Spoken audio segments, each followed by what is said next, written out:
Alright, you guys, welcome on in. Let's go finish up this route. I think we're near the end of it. Let's see what we're on. We were in the cafeteria. 86. I thought we were in 90s, but you know. Okay, everyone's in position. We had split into two groups, both hiding in the cafeteria. I was muffling my breathing, hiding under a table with Tsubasa and Hiroko. Who knows how much time passed, all without anything happening. Maybe they won't come tonight. I was trying to hold back a yawn when... What was that? We looked at one another as a sound suddenly echoed in the cafeteria. Over there. I looked where Tsubasa was pointing, and sure enough, there was a figure in front of the fridge. They opened the fridge door and began to furiously scavenge for food. The killer. They weren't wearing their usual black suit, maybe because they were only out for food. They were so focused on the food they didn't seem to notice us at all. Now's our chance. I glanced at Yugamu's team and received an okay signal in return. I waited for the perfect time and then gave the signal. Go! We caught you, you murderous blackbird yield. Ow, ouch, let me go. Don't let them go. Don't let them get away, hold them down. We all pinned them down as they resisted furiously. They didn't seem to have the power saw on them, which made things a lot easier. I'll turn on the lights.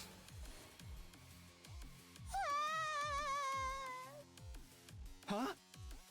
You're... Our eyes were wide as we took in the unexpected appearance of the killer. An invader? What are you doing here? Please! Do not kill me! Please! Enough of your nonsense. We shall avenge our fallen comrades. Hold on. That thing has a weird device on it. She's right. What's that? Wait, don't touch it. No!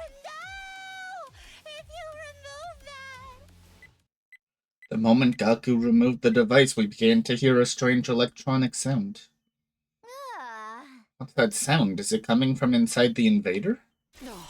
Everybody, stand back. Suddenly, Hiroko took off at full speed, heading outside with the invader in her grasp. Wait, Hiroko. Hiroko. Confused, we chased after Hiroko until we ended up in the schoolyard.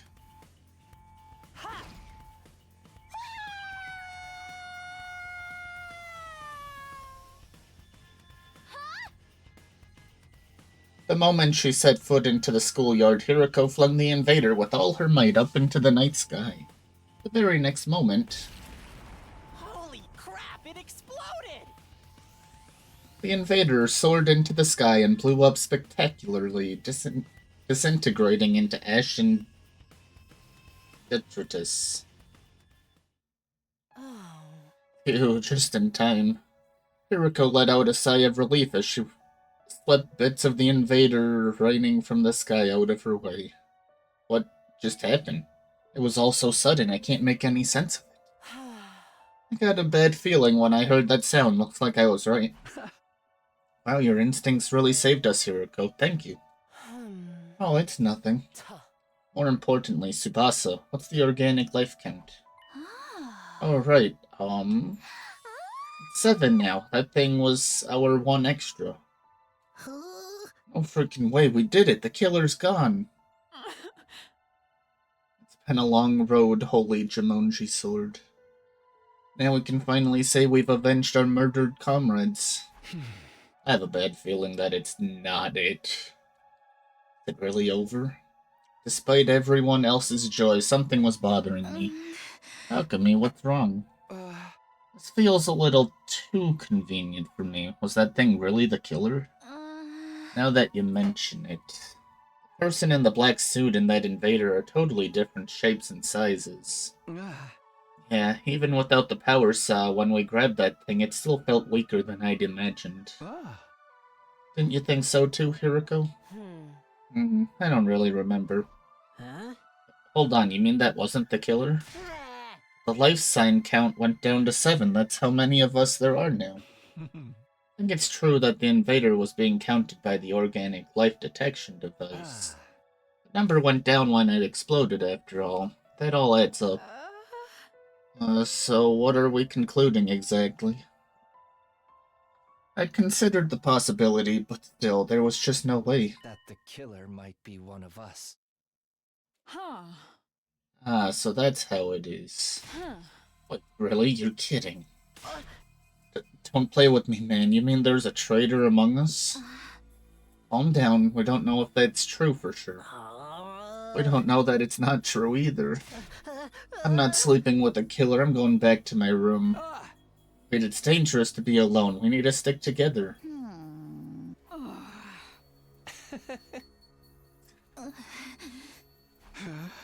Oh? My words fell on deaf ears. Don't anyone come into my room. If you do, I'll freaking kill you. Self-defense. I'm going to sleep in my own room starting tonight, too. I'll take a look at the remains from the explosion. Maybe that invader really is the killer. Sorry, I don't want to doubt any of you. We're going to have to sleep separately for now. Oh, for the love of murder, what a headache. I hope things don't get any worse than this. Holy Jumonji sword, you're the only one I can trust around here. This is our only choice for now. Good night. All I could do was silently watch as everyone went off to their rooms. This feels like Yugamu.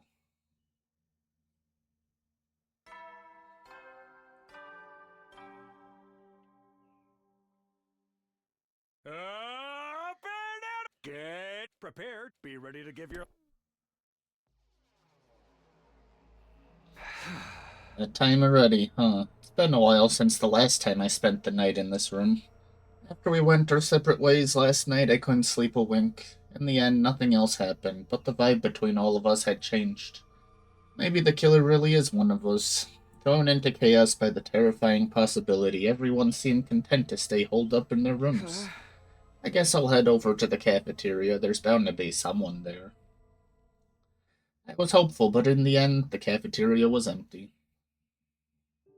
Huh? What should I do today? It doesn't seem like there's going to be much teamwork. I aimlessly walked the schoolyard, looking up at the sky. The blue sky filled my field of vision. A comfortable breeze grazed my cheeks. And yet the inside of my head was anything but refreshing and idyllic. We can't keep going. Can't keep going like this. We still have to fight the invaders. I was slumped down, murmuring to myself when I felt a strange presence behind me. I quickly whirled around, only to see something that made me doubt my eyes.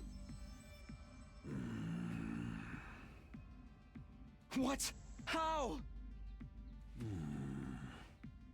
You Earthlings truly do resemble us in some ways.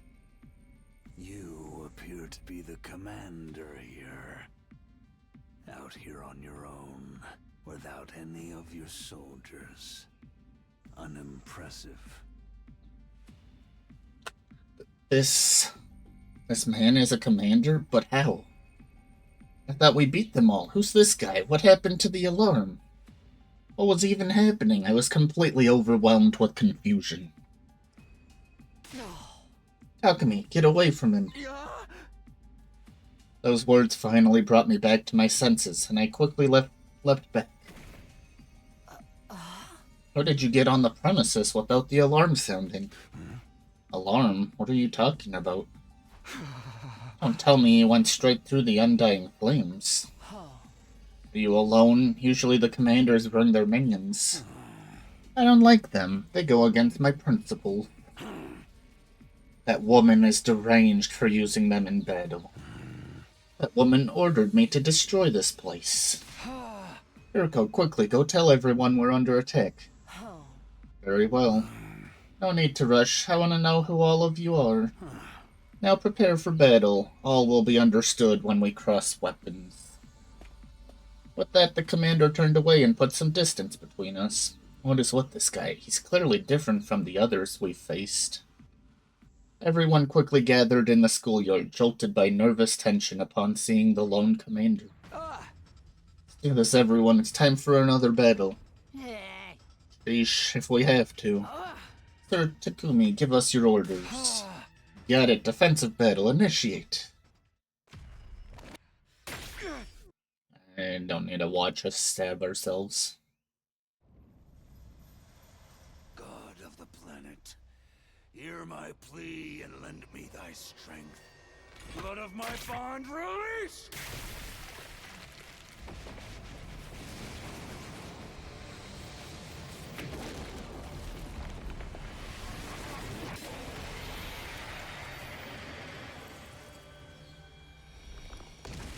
I thought we fought the dragon already.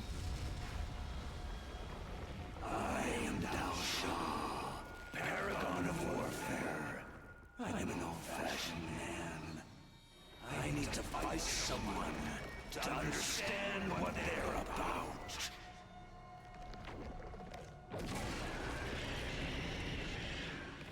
Come, take up your arms. Show me just who you really are.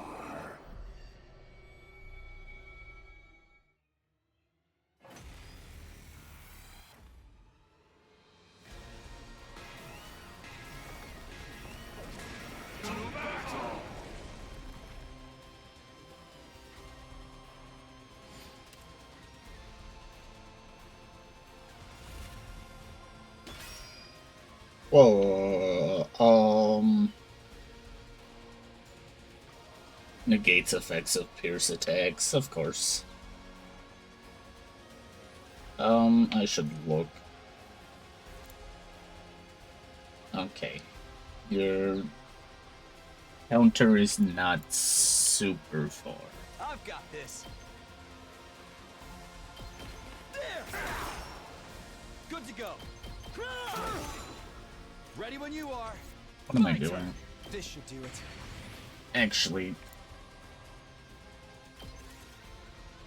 we're gonna redo the wave. This is probably a lose either way, but if not, I'd rather have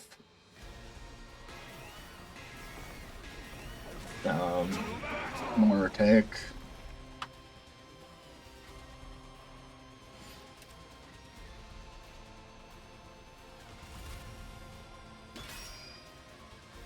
Here we go. Time to use it. Thanks. I've got this.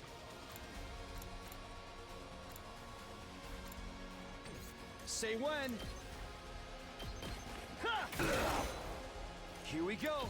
Yeah! It didn't matter. We're still only Let's dealing go. one. Ha! Say when. Ha! That's gonna be a wipe right away. No?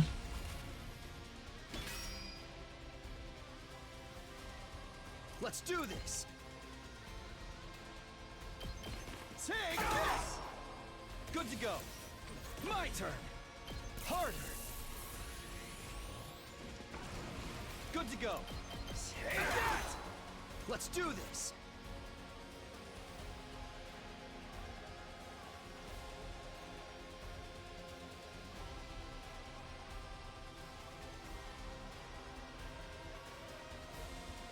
Here we go.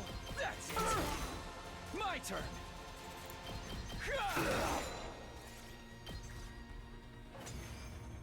End of wave 1. Okay then.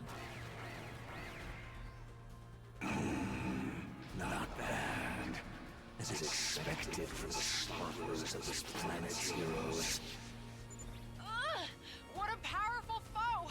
It's so hard to counter his moves. His attacks are certainly formidable, but our attacks are hardly doing anything to him.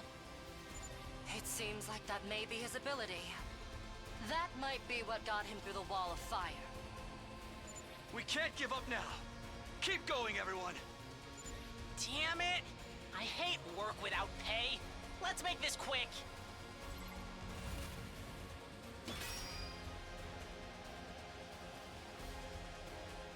Here we go. Good to go. There! I've got this. Take that! Let's do this. Say when. Take this! Let's go.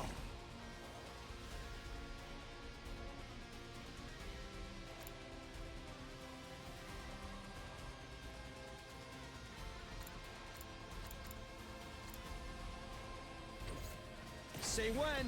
Gotta push it. I've got this.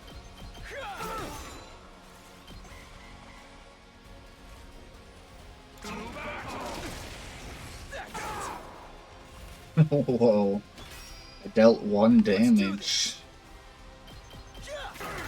Oh, what am I? Say Oh, when. That's it. not a counter? Good to go. Take this. Let's go. Let's do this. I've got this. Here.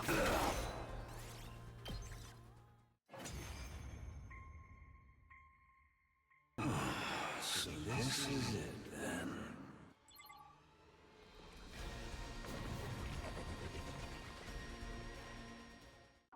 Oh. Why did you give me so much?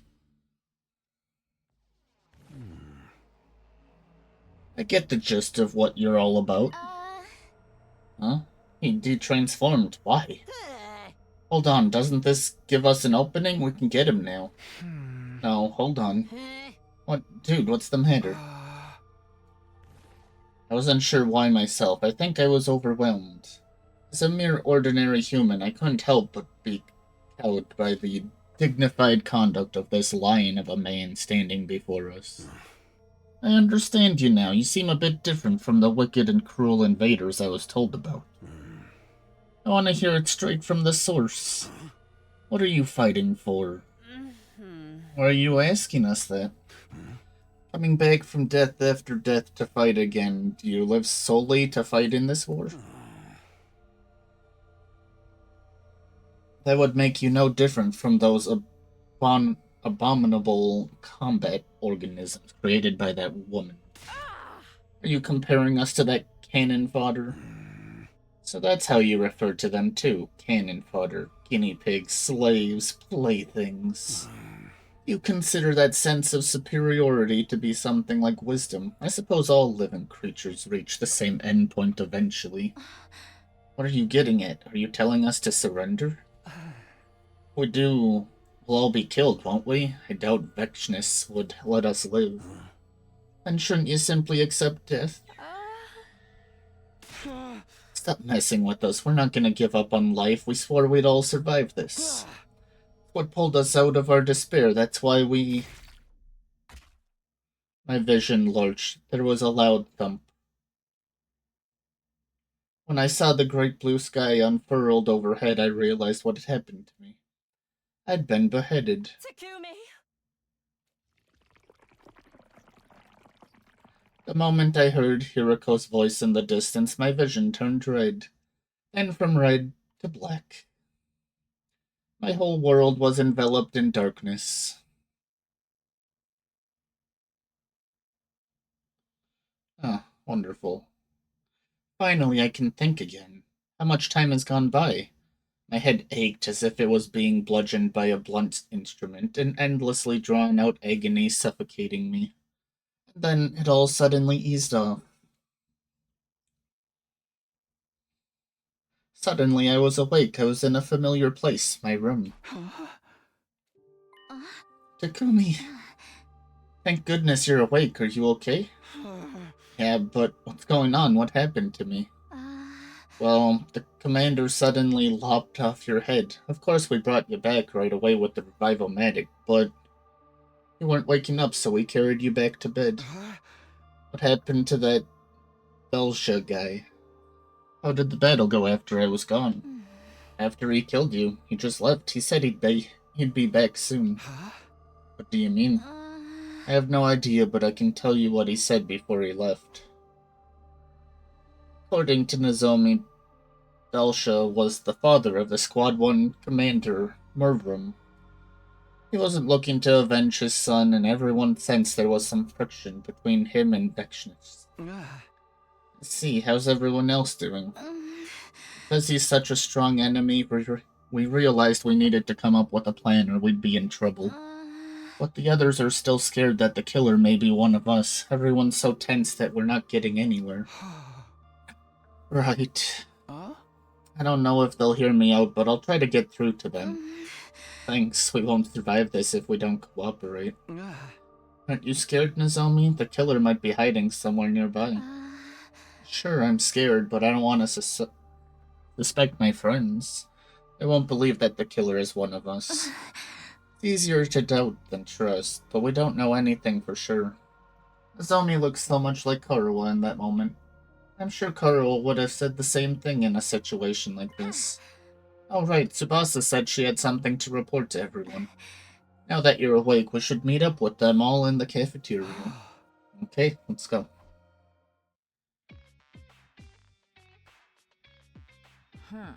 Sir Takumi, you're awake. I was a little worried. I know things are bad, but it's not like we know for sure you're not the killer, so...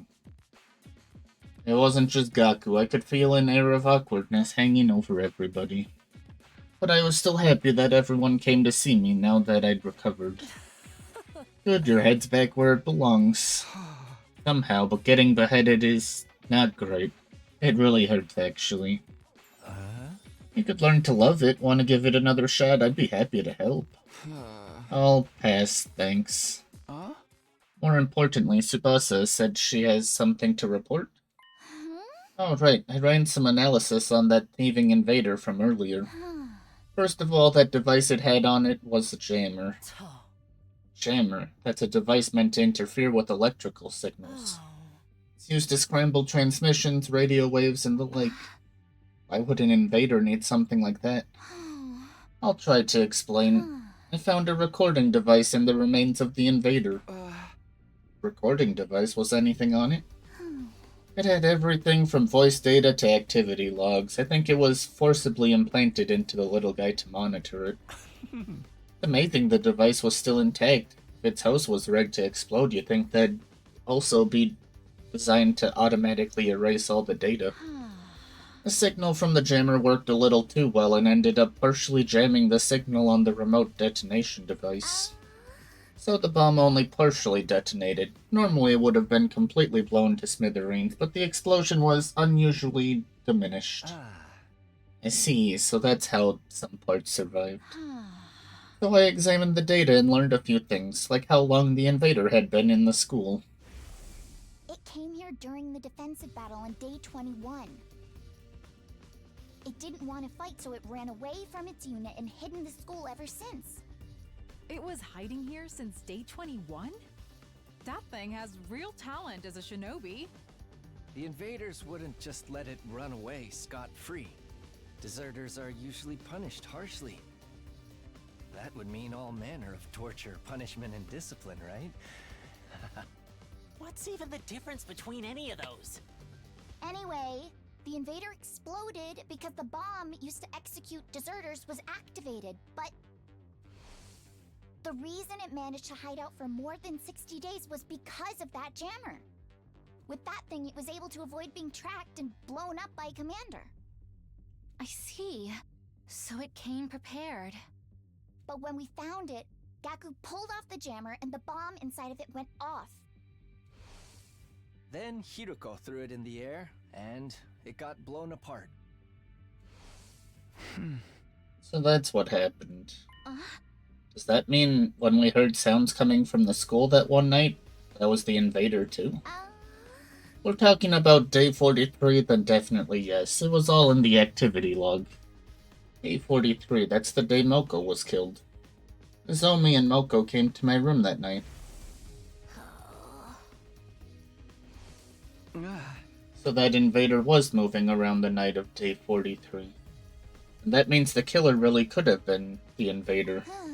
Unfortunately, no. I checked the recorder data against the estimated times of the killings, but it doesn't line up. Oh? That's all for my report. I was hoping to find some information that might give us a clue about the killer. But now it's clear the invader was innocent, which means one of us is a freaking murderer. Huh. The mystery is solved. No, it's not. Not even close. Killing is just a waste of energy. It's not like you're going to inspire the killer to reveal themselves. Shut up, we're all going to get killed here, and you're lecturing me? Wait, hold on. Is it you? Stop it, Gaku. We're not gonna solve this by blindly pointing fingers. So what do we do about Dulcia? We'll have to figure something out between us. We can't just ignore him. And we should all stay here, right? The killer can't strike if we're all together. Let's do that. Any objections, Gaku? Whatever, fine. After that, we discussed strategies for beating Dulcia. But the mood was so horrible we couldn't even begin to decide what we needed to do.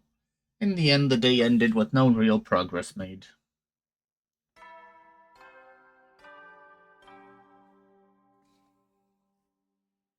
At ease, soldiers. You never know when. Well, then.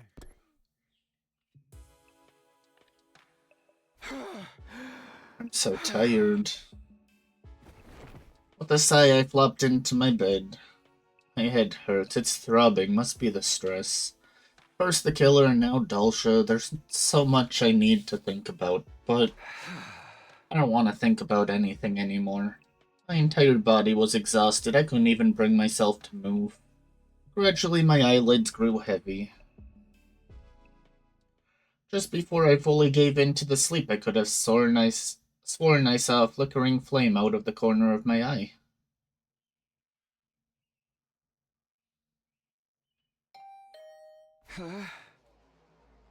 Who's here this late at night? Cautiously, I sat in bed and waited to see what happened next. It rang again. Maybe it's an emergency? Something might have happened, but I should keep my guard up. Just in case, I held my infuser behind my back as I opened the door. I warily cracked it open to find... Tsubasa, what's up? Sorry, I know it's late. I probably woke you up. Don't worry about it. Did something happen? Well, actually, I've been analyzing the remains of that invader for a while now, and... I think something is missing. Judging from the shape of the hole, it's probably some kind of external storage. Like a memory card or something? Exactly. It might have gotten dislodged and blown somewhere during the explosion. Thought about waiting until tomorrow, but I think the sooner we find it, the better. So you came to ask me? You want me to search for this thing with you? Yeah, if you don't mind, that is.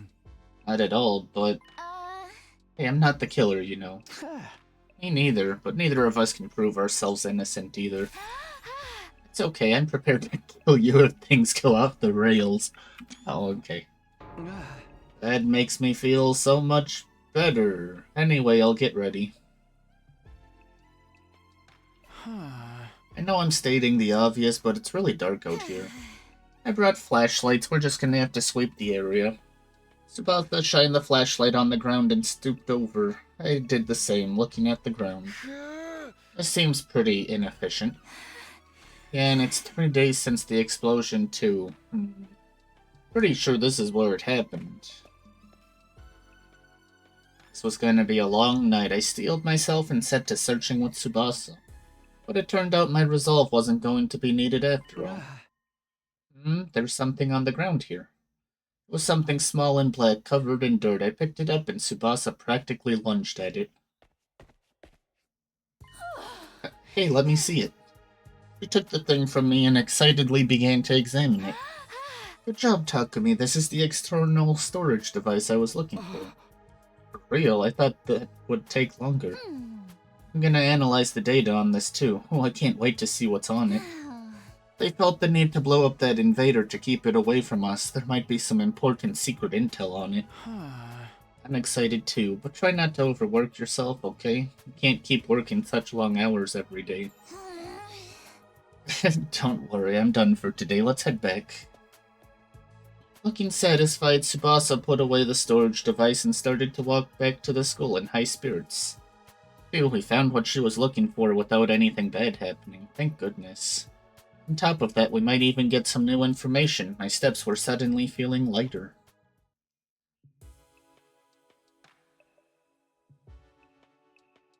On the way back at the edge of the courtyard, Tsubasa suddenly stopped and peered into my face. Oh, who do you think the killer is? Why are you bringing that up all of a sudden? I just wanted to ask. I honestly have no idea. But I feel like I might not even want to know. I'll be shocked no matter who it turns out to be. I'm here, but whoever they are, they can't get away with this. Yeah, I think we agree on that. Wouldn't it be crazy if the killer really showed up while we were talking about them? It happened as soon as Tsubasa let out an amused giggle. Wait, that sound. No way.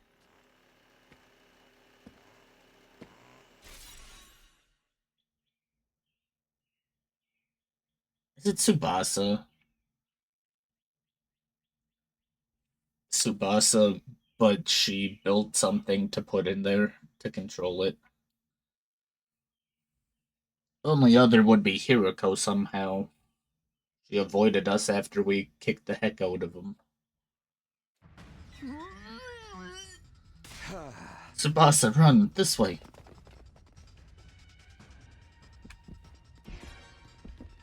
Again, I wish they would give a warning where it's coming from. First time is always pretty terrible.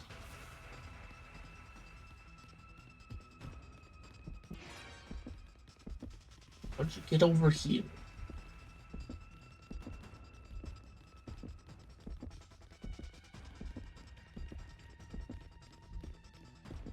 Tsubasa's dead, like 8 times over.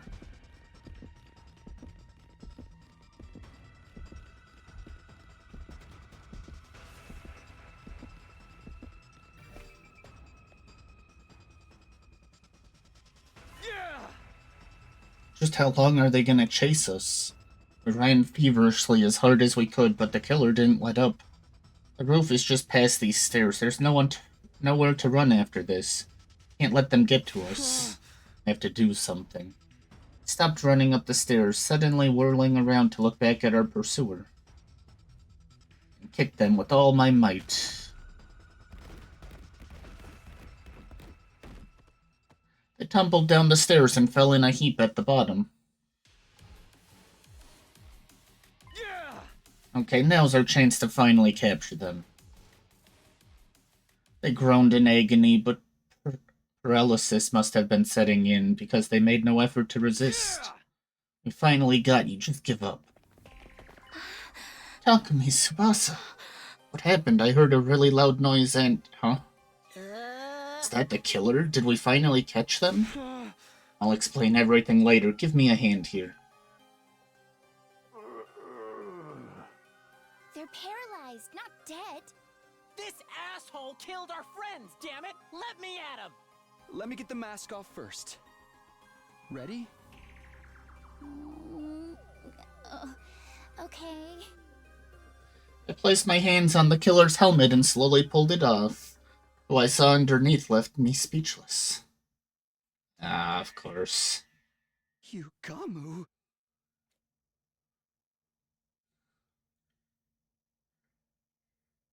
We peeled off the suit Yugami was wearing and brought him to the rec room.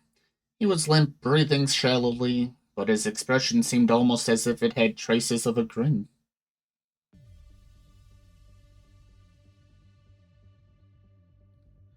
We stood around Yugami as he recovered from his paralysis enough to talk. He kept his cool throughout, maintaining the same composure he always did. Can hardly believe this was your doing, Sir Yugami. I may have broken rational magic bread with you, but I have no sympathy to spare. I shall avenge my fallen comrades. The holy Jumonji sword shall have your head. Calm down, Kyoshika. We can't jump straight to beheadings. Why did you do this? What possible reason could you have? Say something, Yugami. I know you're not hurt that bad. Apologies, I was just trying to figure out where to start. Let me lead by saying I haven't killed anyone. Huh? Are you playing games, dude? What kind of idiot would believe that? Kaku's right, if that's true, why are you dressed like that? Why do you have the power saw? Let me start from the beginning. I'll explain everything, so hear me out. Fine, we'll listen, but you're on thin ice. Killer first appeared on day 16. Well, maybe it was already day 17 by then. It was late at night in the biolab. Takumi said he saw Hiroko get cornered by the killer there. Right, then we got into a struggle. In the end, they got away, but I managed to recover their weapon and the suit. I was with Gaku and Kyoshika during that time. Huh? You were? I was right here in the rec room on the night of day 16. You and Gaku invited me. Yeah, I forgot about that. What were the three of you doing that late at night? Gaku said he found an adult video in the storeroom and wanted to have a watch party. Don't snitch on me, dude. It turned out it was just footage of cute critters, not an adult video, but an animal video. Yes, they were precisely little furballs, although Sir Gaku seemed very disappointed. Okay, can we just move on with the story? Anyway, I was here in the rec room. We had headphones on, so we didn't notice any noise. That right, guys? Gaku and Kyoshika nodded. It seemed like Yugami was telling the truth so far. There's more. The next time the killer appeared was day 25, when Eva was killed inside her cage. Right, I had nothing to do with her murder. However, after seeing her dead body, the murderous impulses inside of me began to resurface. I didn't remember exactly when I'd heard it, but something Yugami said in the cafeteria began to replay in my head. I can't help it, man. Ever since I saw her dismembered body, my passion's been at fever pitch. That's the kind of loving killing I've been craving all my life. Not being able to do it myself has me climbing the walls. Can't keep going like this. If you can't help me out, I really might have to kill someone.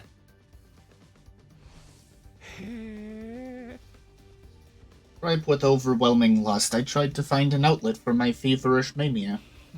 I believe it was day 38 when I finally found my solution, and I was just about to kill Gaku. What? You were seriously gonna kill me? Yeah, I was seconds away from going through with it. I had a lot of pent-up bloodlust. But the moment I saw the fear of death in his eyes, I noticed my dark desire was temporarily sated. Oh, this guy's a freak. Now that I think about it, he mentioned this in a conversation we had with Ima.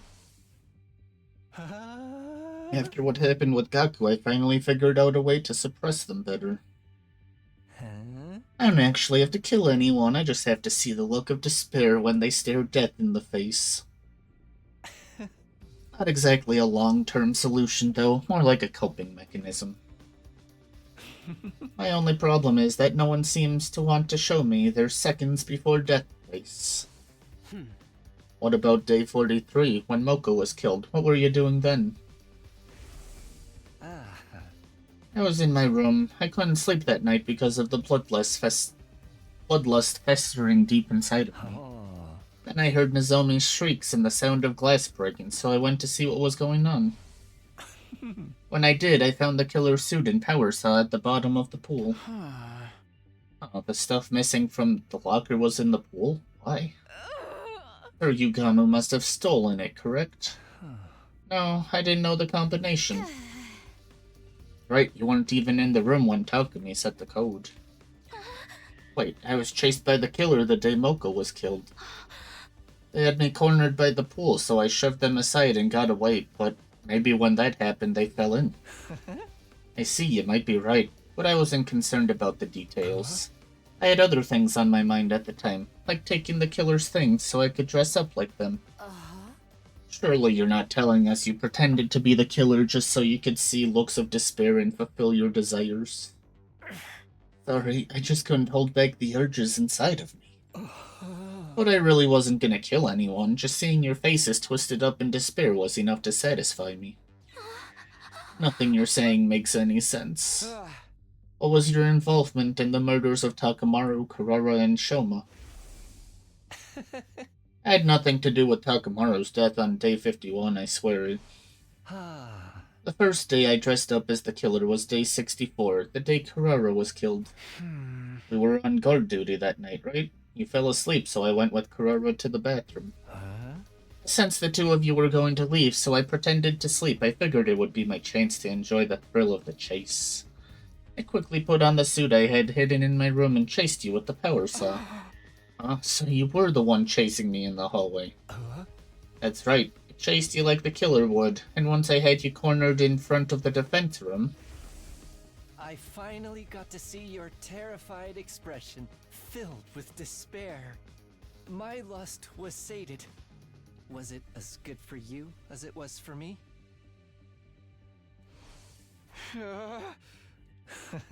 Once I had my fill, I had the suit and power saw in my room and went back to the gym. That's all I know. So you really know nothing about Lady Kurara's death? Speak the truth or prepare to become rust on the blade of the holy Jumonji sword. I'm sorry, but I had nothing to do with her murder. Can't tell you anything. I had nothing to do with Shoma's death on day 77 either. Keep talking, what about Doremi on day 80, or the twins on day 83? When the fire started in that vaulting box, everyone scattered and ran away from the gym. I smelled an opportunity. You're kidding. You took advantage of the chaos to masquerade as the killer? Correct. I went back to my room, got the suit and power saw, and pretended to be the killer for a second time. I went inside and found Doremi and Takumi immediately. I felt bad knowing it would be my second time doing it to you, but you put on such a good performance the first time. I couldn't resist the chance to see you like that again. Seeing the enraptured look on Yugamu's face, I was at a complete loss for words, for so many reasons. Halfway through the chase, I told Doremi to run. I lured the killer, you, into chasing me alone. I managed to lose you somehow, then hid out in my room until next morning, but Doremi... I don't know what happened after Doremi got away. Once I lost sight of you, Takumi, I gave up. I went back to my room, changed, and met up with everybody else. Right, the life sign count was 11 when Yugamu joined us. So Doremi was still alive at that point. And I had nothing to do with Ima and Kako either. I didn't do a thing to them. That everything? You're not hiding anything else? Scout's honor, you might not believe me, but I really didn't kill anyone. Don't seriously think we're okay with what you did, do you? I'm aware I crossed the line, but I couldn't stop myself. Those looks of terror and despair whenever I chased you, I needed them so badly. That's why I kept this from you guys, no other reason, I promise. You say that, but I feel betrayed. I'm not gonna be able to forgive you and move on that easily. I'll accept any punishment you want to give, torture me, whatever you need to do. But if it wasn't Yugamu who killed our friends, then who's the real killer? Suddenly, the image of the killer on day 16 crossed my mind. Were they still hiding inside the school? No, that wouldn't add up with the life sign count. Then what? Where are they? I'm getting rather lost. What are we doing with Sir Yugamu? I think we're gonna have to keep him separated from the group until we find the real killer. Of course, that should help with my little problem. How about we use that weird room on the first floor? We can lock it from the outside. Room with the strange devices from where we were at Kamakura General Hospital. That might be the perfect place to lock Yugamu up. Hey, mind if I take the power saw and the suit he was hiding? I'll hide them someplace where nobody can find them. Where's the proof that you're innocent? I don't have any, but the same goes for everybody here. Trust me, I know I'll be under suspicion if somebody else gets attacked. Fine, you can deal with them, Gaku. We'll take care of Yugamu. Yeah, that's fine with me. We handed the power saw and suit over to Gaku, then took Yugamu to the strange room. We put him inside and locked it securely from the outside. Nozomi would be the one in charge of the key. After that, we went back to the roof and met up with Gaku. When he'd finished his task, we made sure everything had gone according to plan, then decided to call it a day. Nobody was any the wiser. But a shocking development was waiting for us right around the corner.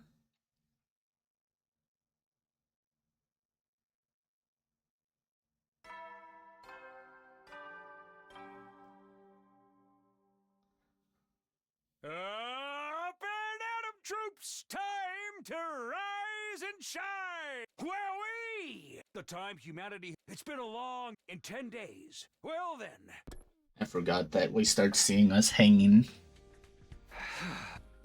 A happy ending. Happiness stopped being an option a long time ago. Anyway, I guess I should head over to the cafeteria. I need to give Yugamu some food, too. The only people in the cafeteria were Nozomi, Hiroko, and Kyoshika. Good morning, Takumi. Morning, no sign of Tsubasa or Gaku? They might be holed up in their rooms out of paranoia. Maybe, but I hope not. We still haven't worked out our strategy for Dulcia. There's so much to think about that my brain feels like it's going to boil over. Neither of them were wearing their regular clothes. The same went for me. We had a little discussion before going our separate ways yesterday. At the end of it, we decided to wear a class armor, or artificial class armor in Nozomi's case, all day from now on. If everything Yugamu told us was the truth, the killer was still out there somewhere. If they're not even showing up on the life sign total, they might even be... Before I could finish that thought, I heard footsteps outside in the hall. Tsubasa burst into the cafeteria, breathless and with a grim look on her face. Tsubasa, what's got you in such a hurry? Just woke up and checked the life sign count. Gone down to 6. Huh? The only ones missing were Gaku and Yugamu, which meant... Search the school. Start with the nearby rooms. Everybody, stick together. We systematically opened every door in the school, making sure nothing was out of place. No more. I'm sick of it. I've had enough to spare for one lifetime. My heart was screaming with each door we opened. In the end, my prayers would go unanswered.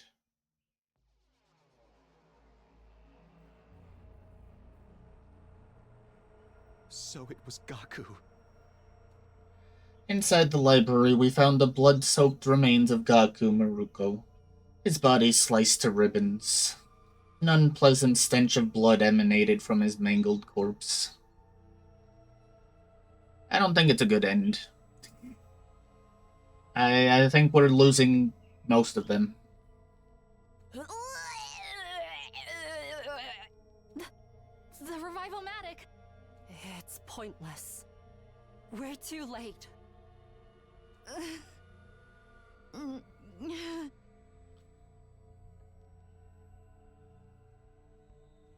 Slowly, the world turned gray. It felt like my emotions died with Gaku. Gaku's been killed. That means Yugamu's still alive. Make sure there's no sign he broke out of the room. We need to look for the power saw, too.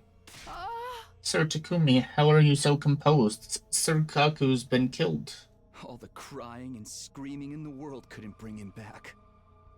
So there's no point. Huh? You being serious right now? I'm not trying to sound heartless. I just want this to be over. Let's take him to the morgue. Help me out. Wait, before we do that, look here. There are signs of a struggle.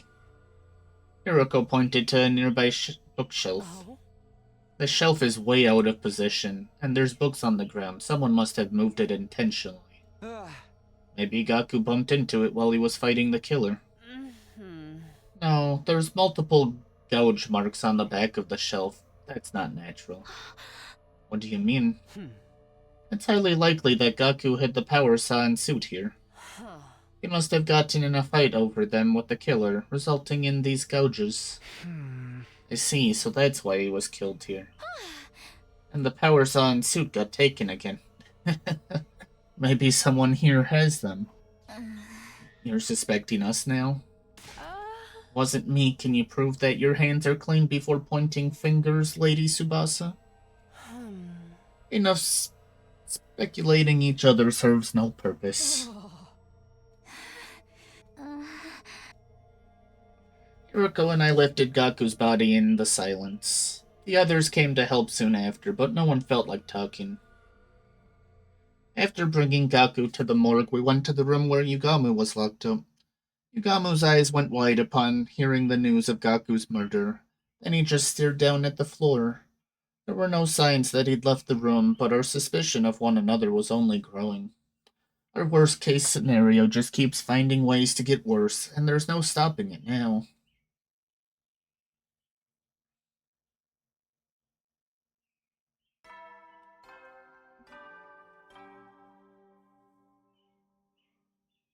Good morning, It's stayed 9 days. I hate to keep reminding you. So work well. 9 days left. Who's gonna survive 9 days? I survived another night, I guess. I let out a deep sigh after making sure my heart was still beating. It wouldn't surprise me if I was the next victim. They'd just kill me too. I was taken aback by the words that left my lips. What was I saying? I need to switch gears. I'll go to the cafeteria.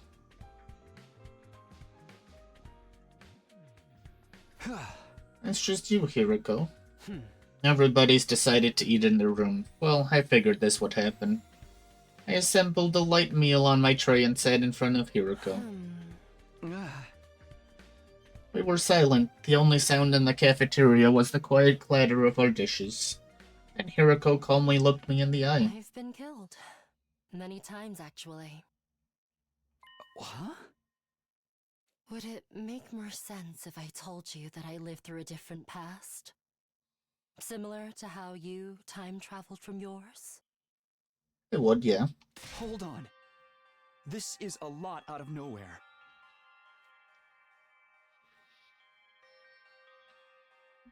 Hiroko experienced something like I did? It was all so sudden that I couldn't follow. She didn't seem to be joking, but... I remember everything about the past I saw. Not that it's a pleasant memory. Is that what you've been hiding? The memories came to me on day 3. Oh? I was killed, and I remember what I said at the end, clear as day. This was another failed timeline. Just like the others. Maybe it was a mistake for us to stay in this school to begin with. Oh. Maybe we all should have left. I'm going to do it over again. As many times as it takes. I'll bring an end to all of these horrific histories. I'll do it someday. Mark my words. Not the spoiler for another timeline. You've been repeating the past. And failing. I thought that by staying in this school, history would repeat itself. I wanted to stop that from happening. So I sprayed a warning on the blackboard. Oh. That threatening message. That's right. I wrote it. I wanted to tell you sooner. That's why I asked you to meet me that night. The day Hiroko asked me to see her, Nozomi wanted to talk to me that night too. But then Yugamu showed up, so I couldn't say anything. After that, I lost my nerve. I couldn't do it. You kept this to yourself all this time? But why tell only me? I blame my ego. Hideko. Sorry. With that, Hiroko left the cafeteria, carefully avoiding making eye contact with me. I had no idea what she had to apologize for, but one thing was clear enough. It seems like she's hurting. She'd been holding this all by herself, memories of a brutal series of events. After seeing vulnerability in Hiroko for the first time, I couldn't bring myself to push her any further. I was worried she might break.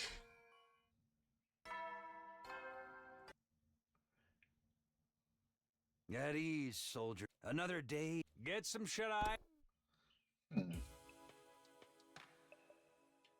The announcement changed. I guess the countdown will begin soon. I've got more problems than just the invaders now. It had been another day of almost no progress. We still hadn't solved our Dulcia problem, but there were many other things to worry about. Can't believe Hiroko time traveled too. Looking back, the things she said and did that hadn't made sense before all added up now. What happened in the timeline she lived through, and why bring it up now? I'm always a few steps behind. My head hurts. Unable to get my thoughts in order, I gave up and closed my eyes. Before long, I fell asleep.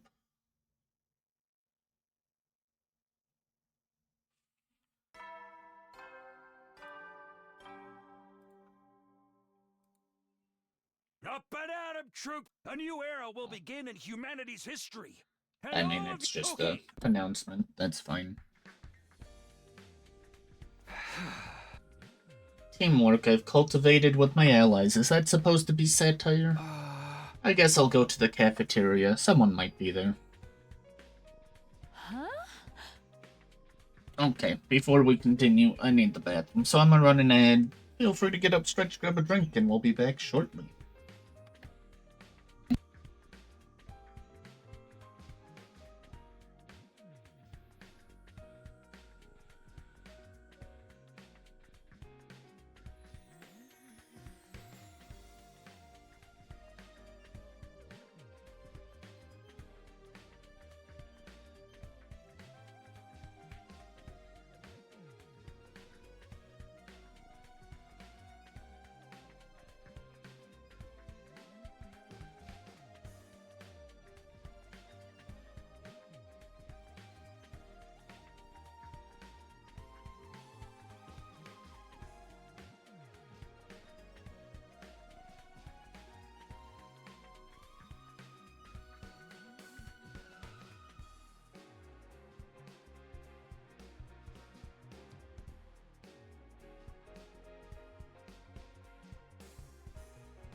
Alright, welcome back in. Verily so. Totally, right? Just as I left my room, I could hear Kyoshika and Tsubasa talking in the distance. Kyoshika seemed to be excitedly telling Tsubasa something. I wonder what. Did something else happen? Takumi, perfect timing. Can you come with us? Huh? Wait, where are we? Hurry. Oh no. Is Hiroko dead now? The door. I came to bring Sir Yugamu his meal, but then... Let's go in. Oh. We opened the broken door and saw Yugamu covered in blood, face down and lifeless. Yugamu. Yeah, of course, I expected as much. Just like everyone else before him, his body was sliced to ribbons. Hiroko, Nozomi, you're here. Yeah, we were the first to hear the news from Kyoshika. You can probably tell, but he's lost all his cryptoglobin. We can't revive him. Get him to the morgue right away. I feel bad leaving him like this. Right, we need to make a grave marker as well. No one lost their composure anymore, no tears flowed, even the anger was gone. We just accepted the death of our friend and dealt with it matter-of-factly. We were used to this now, the death of Yugamu was just another part of our day.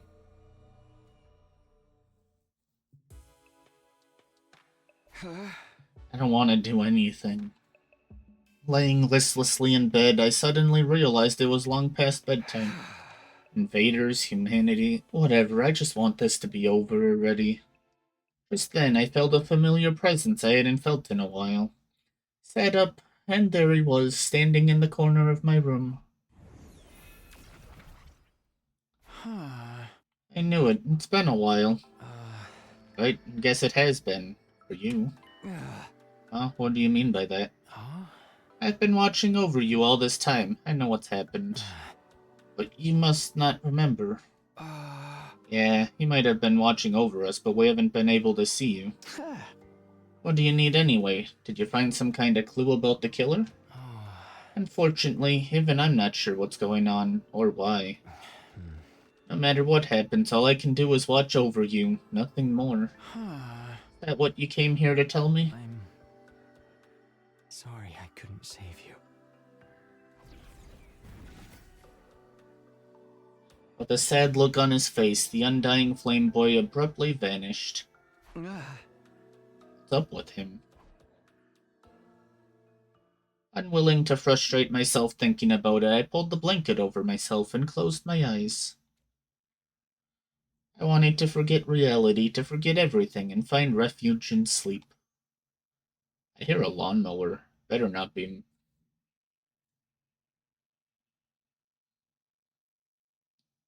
Is it gonna be ours?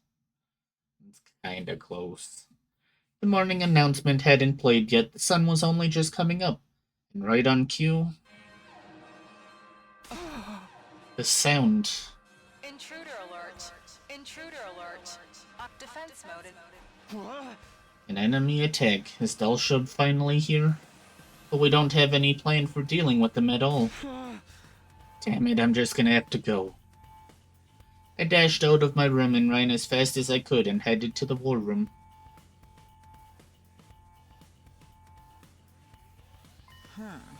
Dalsha has come back, but the alarm sounded this time. It really startled me. Looks like he brought some minions with him. This fight is gonna be harder than last time. We have fewer numbers and no plan. We're just gonna have to go for it. Do or die. Wait, what about that? We do have one strategy we can use. Huh? Remember that external storage device we recovered from that invader? Well, I finished analyzing the data on it. No one mentioned anything to me about an external storage device. Luckily, the data survived and I was able to retrieve some confidential information. I learned a lot. I'll spare you the details, but I used that knowledge to develop a bioweapon. That sounds familiar. I looked into it and found that Commander DNA has some I succeeded in formulating a Once I understood the cell's weak point, I figured I should get to work on something. Nozomi helped me out. Lady Nozomi? Why? Because Tsubasa asked me to. It's not much, but I do have some experience with medicinal research. I'm the ideal candidate for working on a poison that affects cryptoglobin, because I don't have much of it myself. We did make a poison that Nozomi tricked a commander into consuming during my previous 100 days here, but what's the plan this time? We turn the poison into a gas and have Dalsha breathe it in. We've made a trap we can place. We can position it and activate it any time using a remote control. I'm gonna find a place to set this. Once it's in place, I'll need you to get him to stop near it. We'll activate it once everyone's gotten some distance. That should be enough to get him to inhale the poison. Can we pull it off with the small group we have now? Just have to try. It's better than standing around and getting killed. You're right. It's very much worth trying. But why didn't you say anything before? Because of the whole killer thing. I kept the info under wraps as a precaution. And I wasn't sure it would even work out. It was a gamble. Thank you, both, so much. Now we just have to find a way to make this work. Yeah, let's do this. I don't want to have any regrets. Yeah! Forget about everything else and give it everything you've got. Time for a defensive battle. God of the planet, hear my plea and lend me thy strength. Blood of my bond release!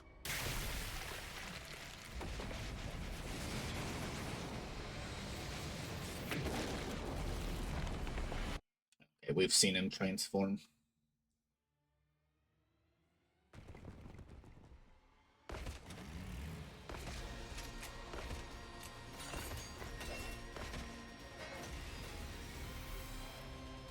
Let us begin. Come and prepare to die. Here we go, everybody. We have to stop him. You can now use LB to set poison traps. Poison traps will activate when the boss gets near one, so set them after dealing with the surrounding enemies. You can move it as many times as you wish.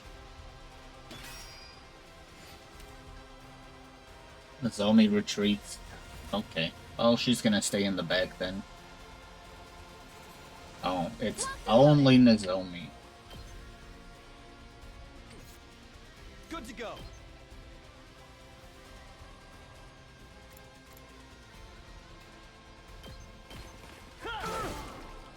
My turn. Oh, here we go. Take this. Good to go. Yeah. Let's do this. Harder. Say when.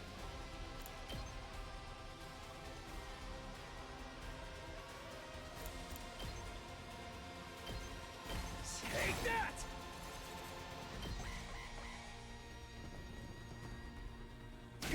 Can't give up. Ooh, Can still. that's actually a restart because I need him.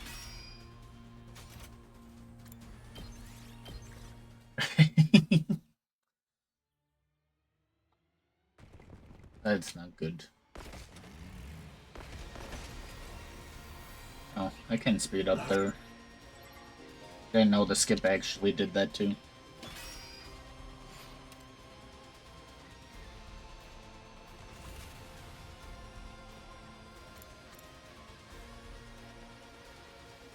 Time for battle.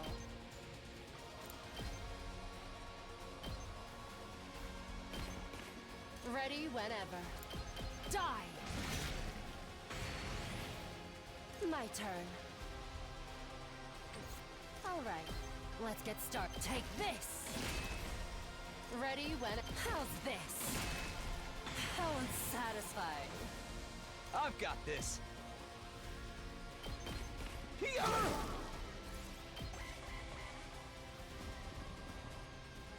I'm spent. Not bad. I lost too much blood. Time to move. Take this. Ready whenever. Die. Now then. Oh, okay. Out of We my can still way. kill it. Broken so soon. Let's do this. Got it. Here we go. Let's do this. Gotta push it. Here we go. This should do it. Ready when you are. Yeah. All right. Say when. There.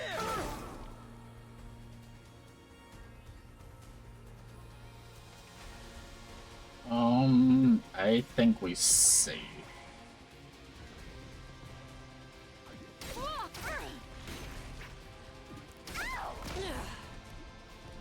You deal so much damage. I do not like it.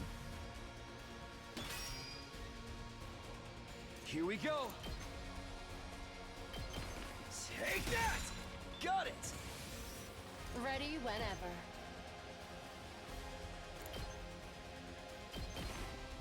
My turn. I'll chop you to pieces. How unsatisfying. Onward. Yeah! Let us begin. Nin! Onward. Banzai! I'm prepped and ready.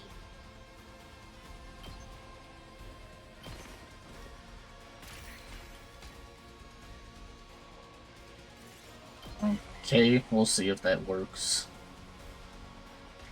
Some little ones move next to it. We'll see.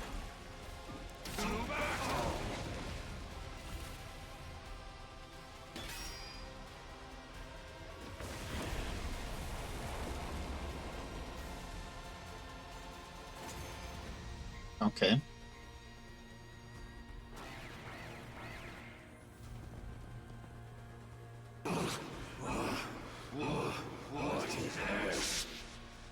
It worked! The poison worked! Let us all strike in unison. Wait! There's still gas lingering in the vicinity. We'll be hurt if we try to attack now. We'll finish him after it clears. First, let's take care of the enemies in the vicinity.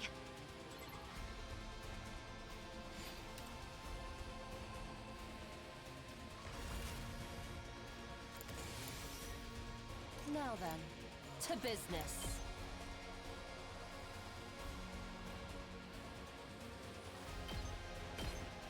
My turn. Take this! Now then, to die! Ready when out of my way. Broken so soon. Ready when you are. Ha!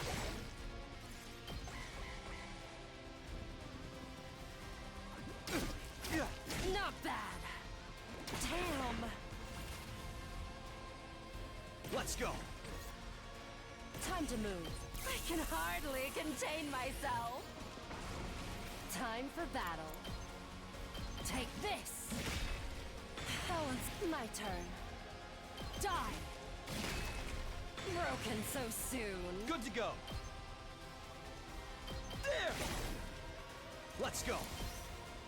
Yeah. Here we go. There. All right. I'm taking the wheel. Let's roll. Leave it to me. Hi-ya!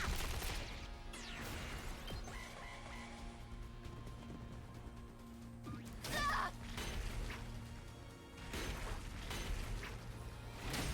Whoa! Ready when you are. How's this? Time to move. Ready whenever. Take this! How unsatisfying. My turn.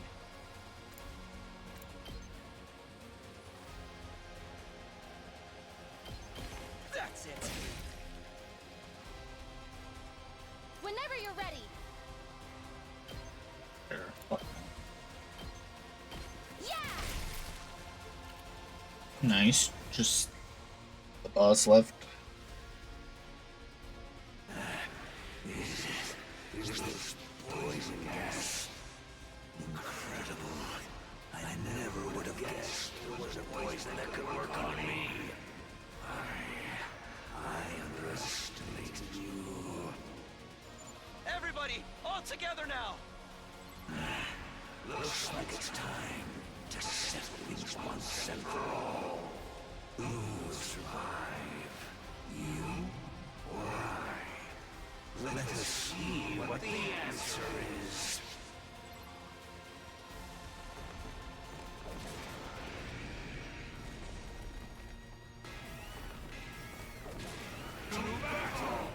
Does that get rid of his 99 defense all the time?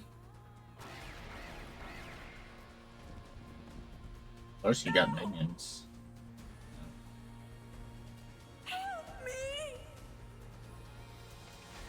The voices. We hear the voices again.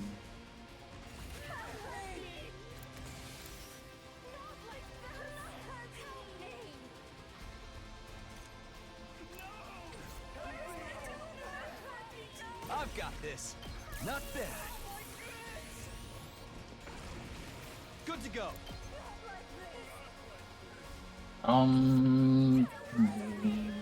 We got one word. Time for battle.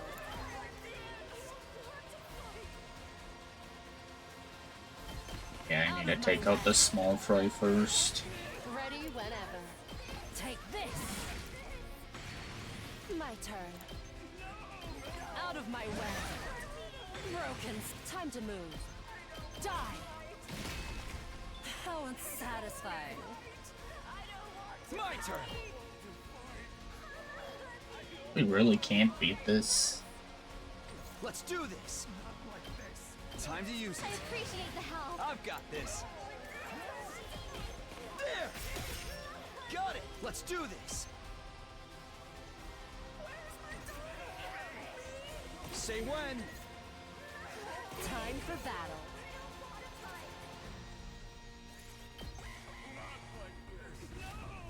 Oh, you did not go where I thought you would.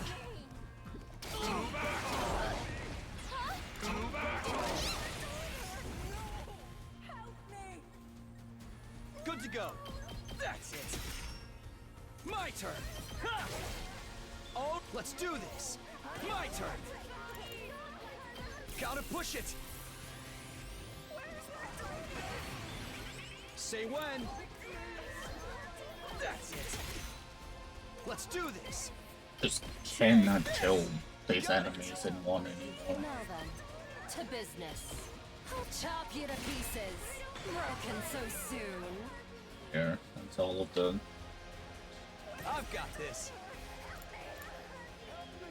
small fries.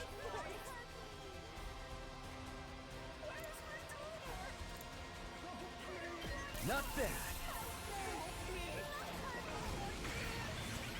Say when. Here we go. Let's do this. That's it. Ready when you are. I've got this. Ready when you are. There. Good to go. I've And got this one. One last strike. Take out as many small enemies in the off chance that they attack someone that has no health. Take care of the rest.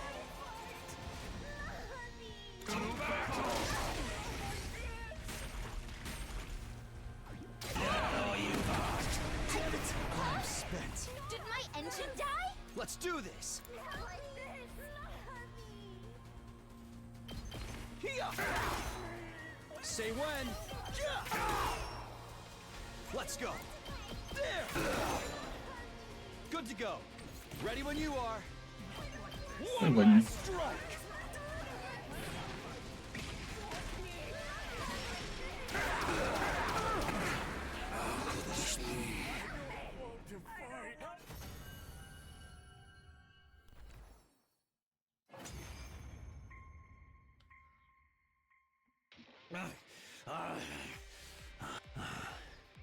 So, I've lost. The time of my destruction is upon me at last. I gave this battle everything I had. I have no regret. Supreme Commander. Yep.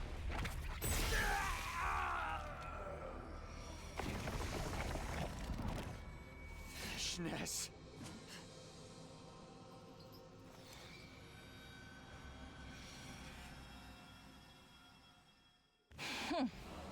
A disgraceful end. Pitiful. Fishness stamped on the commander's desecrated corpse with a sneer. Everyone, prepare to attack. There's no need to rush. I don't intend to fight you yet. Huh?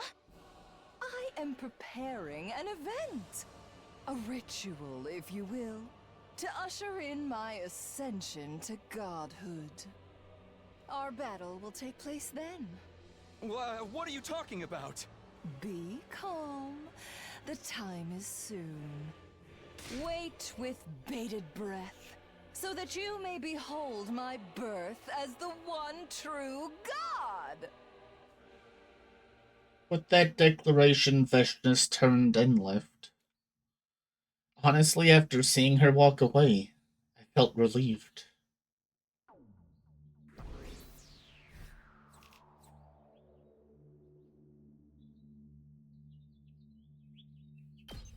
Oh, we got plenty of BP for whenever we upgrade. Everything hurts. I was resting in bed recovering from our long, brutal battle. We'd managed to defeat Delshia somehow, but the time to settle things with Veshnis was getting closer. Our only option is to fight, I know that, but even if we beat Veshnis and manage to survive, what do we have left to live for? Suddenly, the faces of all of our dead friends flashed through my mind. Was there really any point to playing out the rest of this worst-case scenario? No, I have to stop thinking about this. My head is starting to hurt again. I'm sleepy too, though that may be from all the fighting. It's too early to sleep, but I don't have an appetite either. I'll just have to rest here. Deciding to abandon all thought, I pulled up the blankets and curled into a ball. Eventually, I passed out like a light. 6 days.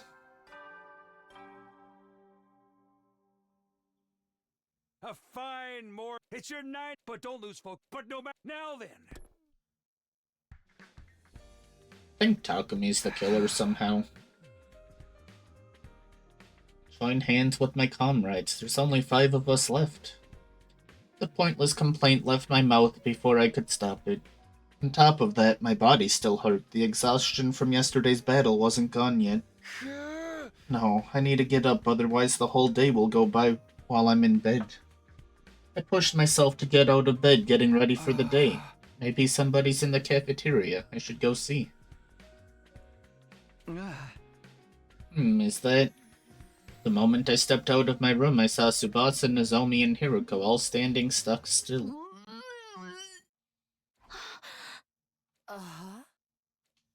What are they looking at? I followed their gazes until... Huh? That's the door to Kyoshika's room. Can't be serious. Kyoshika? Hey, Kyoshika! I hurried into her room, already half suspecting what I'd find inside. No. Kyoshika's corpse was laid on the floor with a tormented expression, her body shredded like all the others. Yoshika! The others had followed me into the room, now stunned by the wretched scene before them. It's just like what happened to Yugamu. The killer broke down the door with the power saw and killed her. Wait, wouldn't we be able to hear someone breaking down a door with a power saw? Now that you mention it. I saw Kyoshika in the cafeteria last night. We went back to the roof together, so I think she must have been killed after that. When was that exactly? I think it was around 9 p.m. when we met in the cafeteria. We had a late dinner because of the defensive battle. We got back to our rooms after 10. I went to sleep right away. I was already sleeping before 9. I didn't wake up until morning. I was really sleepy yesterday too. I went to bed early, but how did we not hear anything? Even if we were tired from the fight, the sound of a door being sawed down would have been fairly loud. Kyoshika would have gotten up and ran if she heard it. The more I think about it, the less it adds up. Let's think more about this later. For now, I'd rather we do something with the body. Yeah, you're right. Let's do that. After we brought Kyoshika to the morgue and made a small gravestone, we gathered in the cafeteria.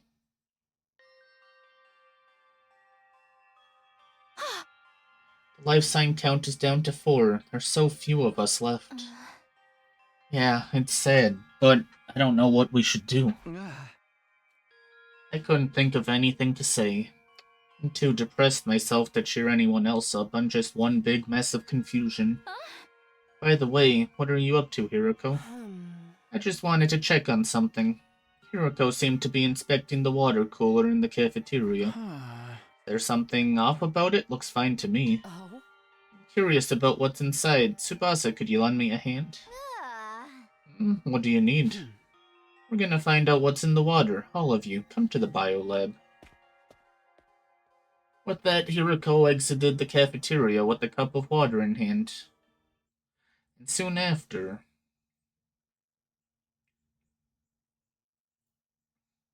Nozomi and I just stood in silence as we watched Tsubasa and Hiroko at work. I was curious about what they were doing, but I didn't want to interrupt. Just then, Tsubasa raised her head in shock. No way. I knew it. What is it? What did you find? We detected sleep medicine in the water from the cooler.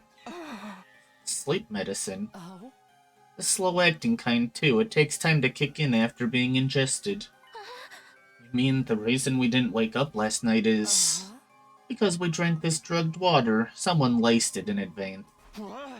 So they went after Kyoshika knowing the drug would keep us asleep? That explains why I was so unusually sleepy. They really will go to any lengths to kill us. Taking their time picking us up. I suddenly remembered what Dorumi had said. They're killing us one by one, savoring each kill. No, it can't be them. Takumi, what's wrong? Nothing, sorry, never mind. And then there were 4. It could very well be next. All I can do is hold on to this terror and wait for time to pass. 5 days left until day 100. What kind of ending awaits us then?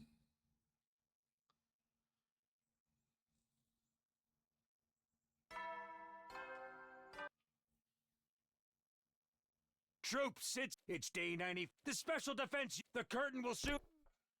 The curtain will soon rise on like 2 of us left. Morning already. I sat upright and barely managed to drag my heavy body out of bed. I should head to the cafeteria. Gotta make sure everyone's okay.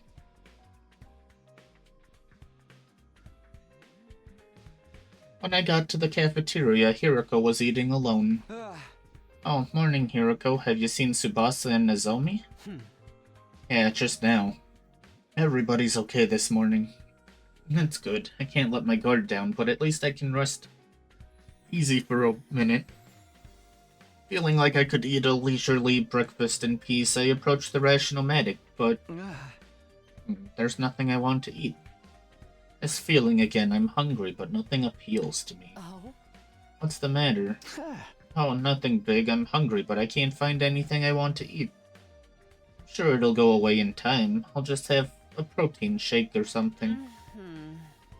Oh? Takumi, I want you to go somewhere with me. Huh? Right now? Hiroko gave a small nod. Follow me, if you trust me, that is.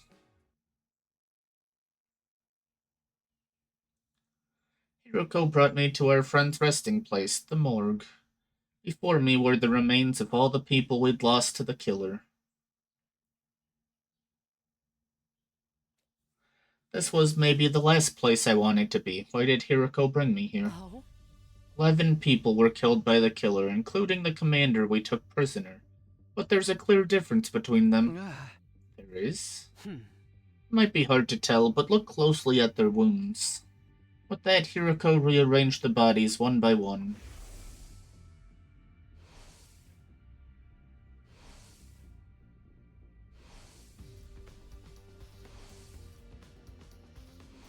Oh? What do you notice about their injuries? Well, they're sliced clean. They're pretty deep because of the power saw. Look here next.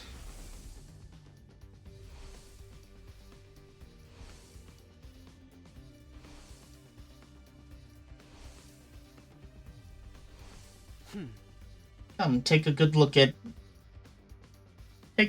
and tell me what you see. Just like the others, the next body was riddled with wounds that dug deep into flesh. At a glance, they all looked the same, but looking closely, I suddenly realized something was different.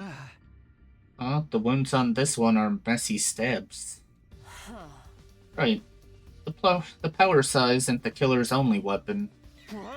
But these wounds were likely caused by a dagger or something similar. Why would they use different weapons?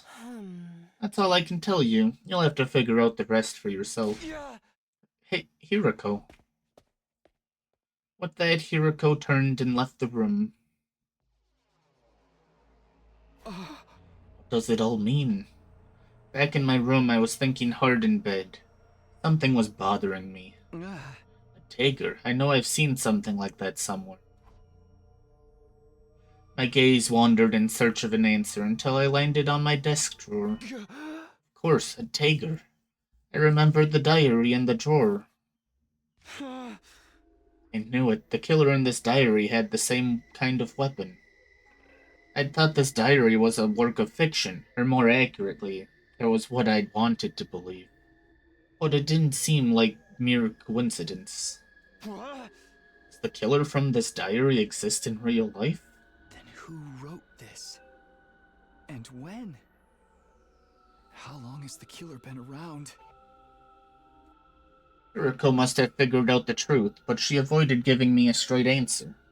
Is there some reason she feels like she can't talk to me? I don't understand any of this. My head hurts so bad.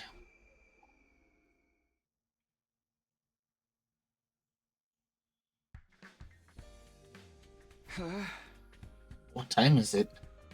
I pried open my heavy lids to look at the clock. It was just before noon. Right, I spent all day yesterday deep in thought. I must have passed out. Feel like I slept too much, but there's no sense in dwelling on it. I should get ready. I left my room, but all I did was stroll around the school. Never coming across anyone. We were all keeping to ourselves, unsure of who the killer could be. Wonder where Hiroko is.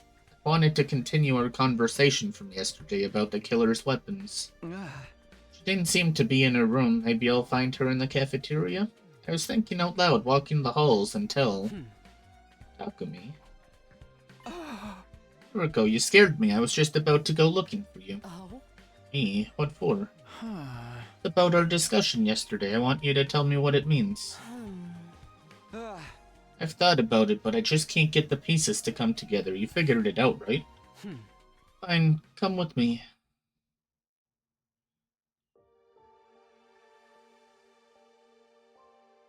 Hiroko took me to the classroom where she'd once written that threatening message.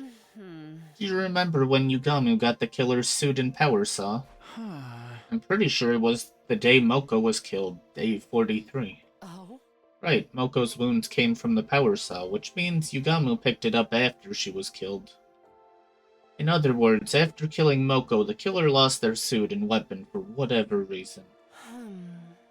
But they had the opportunity to get them back. When do you think that could have been? After we caught Yugamu and took the things from him, Gaku said he was going to hide them. The killer threatened Gaku into showing them where the power saw was hidden, the library. Then the two of them got into a scuffle, and Gaku was killed with the stolen power saw. Basically, from day 43 until day 89, the killer didn't have those items on them. The people killed during that time were Takamaru, Kurara, Shoma, Darumi, Ima, and Kako. You saw the wounds on their bodies, right? They were all killed with something like a dagger, because the killer didn't have their power saw. None of you noticed. You thought Yugamu was the killer, even though he was just impersonating them. When did you realize this? When we found Takamaru's body. I noticed the wounds on his body weren't like Eva and Moko's, but I couldn't say anything. Why not? Because that would mean the real killer and the person we saw in the suit, Yugamu, were two different people. The problem with that, they were two different people. If you just told us, we might have been able to save everybody that got killed after Takamaru. Don't you think I know that? But still, I couldn't tell you. Why not? Huh. Because if everyone knew there was both a killer and an imposter, Then it would ruin the alibis of anyone who said they saw the killer. Huh? Then they'd be a potential suspect. So I couldn't say anything. Yeah. hey, Hiroko. Hiroko looked down and turned on her heel and ran away. After that, I tried looking for her, but time just ticked away as I searched aimlessly. I couldn't get over what she'd said. Was she covering for someone? That would mean she was trying to hide the true identity of the killer. But why would she do that? Was she connected to them somehow? Why? I have a bad feeling about this. It's us.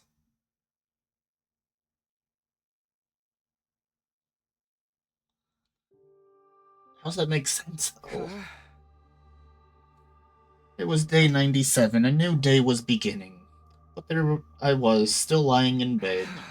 What are we supposed to do with just the four of us? We still have to fight Veshness. We're anything but united. I haven't seen Nozomi in 2 days. I don't know what I should do anymore. The situation is everyone completely exhausted. We're doing everything we can just to keep sane. Help me. Hiroko. I was calling her name without even realizing it. Then I let my listless body sink further into the bed and slowly closed my eyes.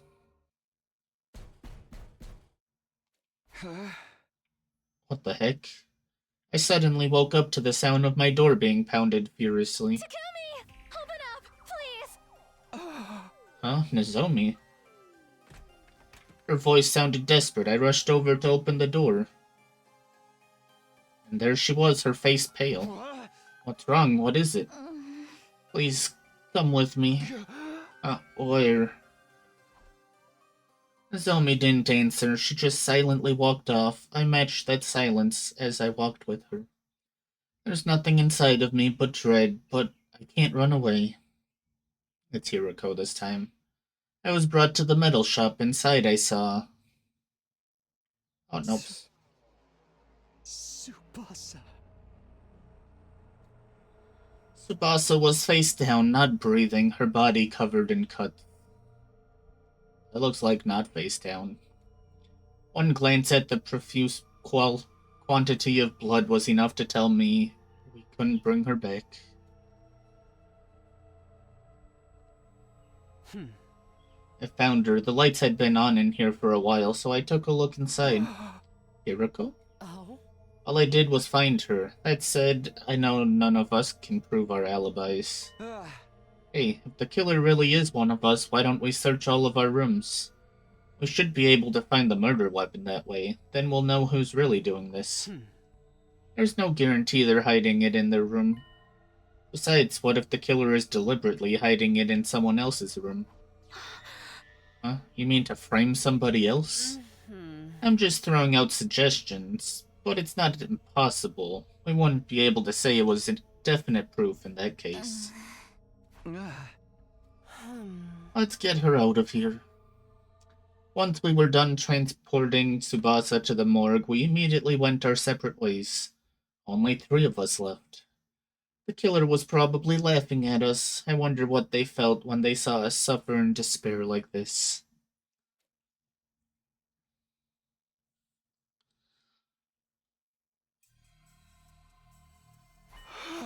What time is it? I woke up feeling suffocated. My heavy eyelids opened up to see that it was already bright outside. I hate night sweats. Last night I barely had time to change out of my armor and take a shower before falling asleep exhausted. My clothes were uncomfortable and soaked in sweat. I must have had a rough sleep. Guess I'll take another shower. Grabbing a towel, I stepped into the bathroom. I immediately noticed something unusual. What? I looked down at the bathroom floor to see a puddle of crimson liquid. Is this Blood? Here? How? Where did it come from? Panicked, I looked up at ceiling, where I saw red droplets dripping out from the gaps in the ventilation panel. My heart leapt furiously the moment I laid eyes on the uncanny sight. What is this? What's in there? I gingerly removed the panel, trying to keep my heart from pounding out of my chest.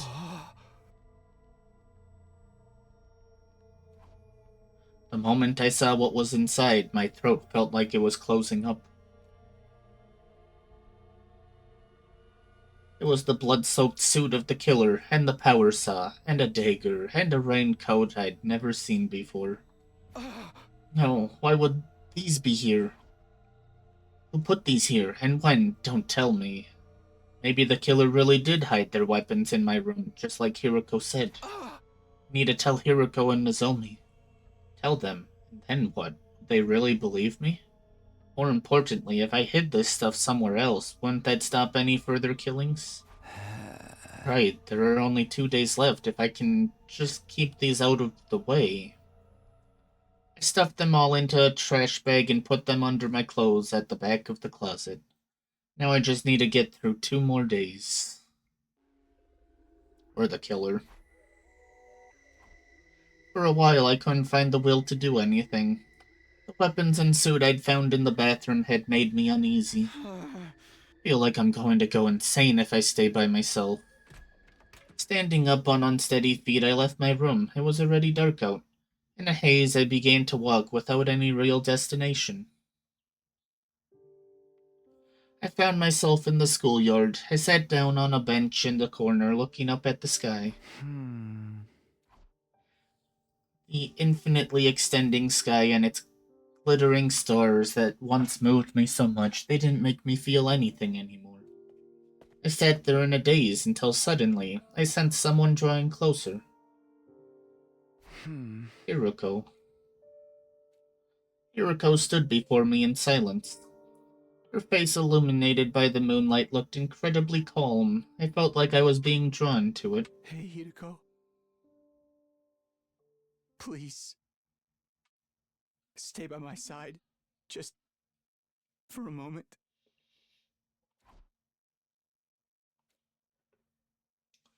Hiroko didn't answer. Instead, she leaned in close.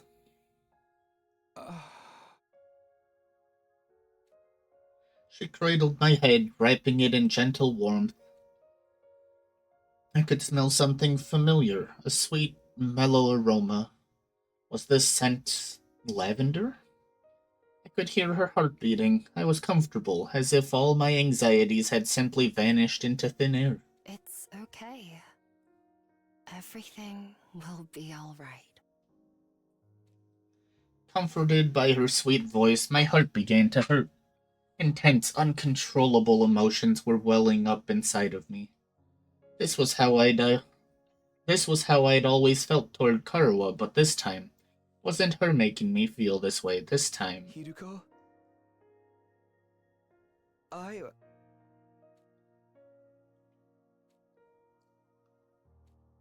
For one moment in this hellish, hopeless existence, I felt happy.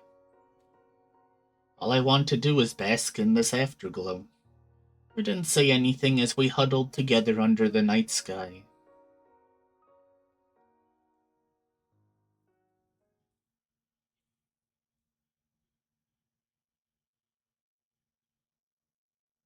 At last, it was day 99. It happened before the usual morning announcement. The intruder alert blared throughout my room. Oh, she's finally here. Intruder alert. Defense mode initiated. I was so composed that I even surprised myself.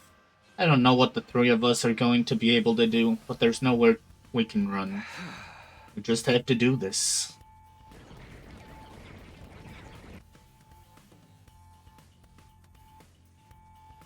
Oh? I guess this is our final battle. If we're all set, let's get right to it. Wait, before we do, there's something I have to give you. Huh? This is a bioweapon that will boost our strength. It was in the metal shop. Did Tsubasa make this? Yeah, it was her last gift to us. We should be able to do some serious damage to Vexness with this. We can't waste it. Tsubasa, thank you. We'll make good use of this. Let's go. All that's left is to do whatever we can. I accepted Tsubasa's memento and took a step forward, but truthfully, I felt empty. Even if we beat Vexness, could we call whatever ending awaits us a happy one? Doubtful. I felt like a robot designed solely to defeat the approaching enemy. Despite the heavy atmosphere hanging over us, we made our way toward our final defensive battle.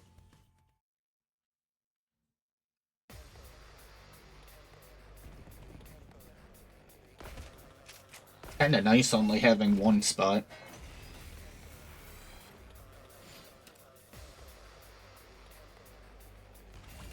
What do we have? 3 waves? 2.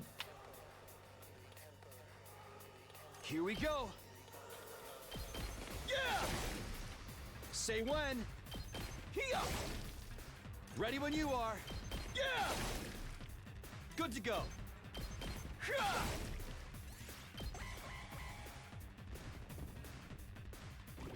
Damn it! Say when. Take this! All right. Time for battle. Take this! My turn. Out of my way.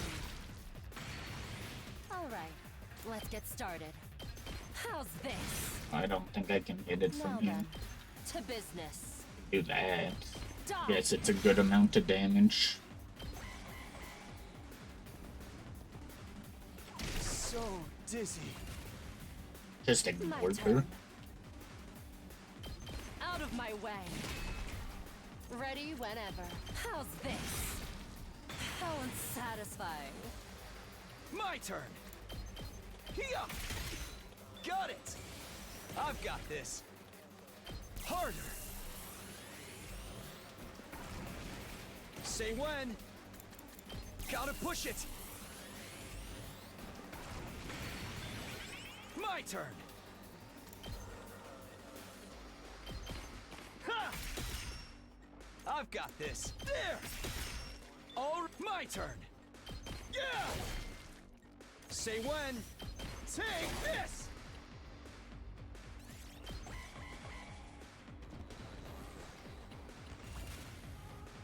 I've got this. That's it. Ready when you are. There. Good to go. Ha!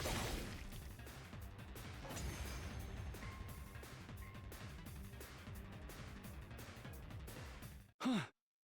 That's... Vexness was calmly walking toward us as if she owned the place. The moment I saw her, my heart started to race like it had never raced before. It was as if the hemoanima, the cryptoglobin inside of my body, was responding to her as she approached. Then she stopped right in front of us as we all stood on guard. Don't think I'll grant you an easy death. Your power and the power of the Second Coming are mine. I shall devour all.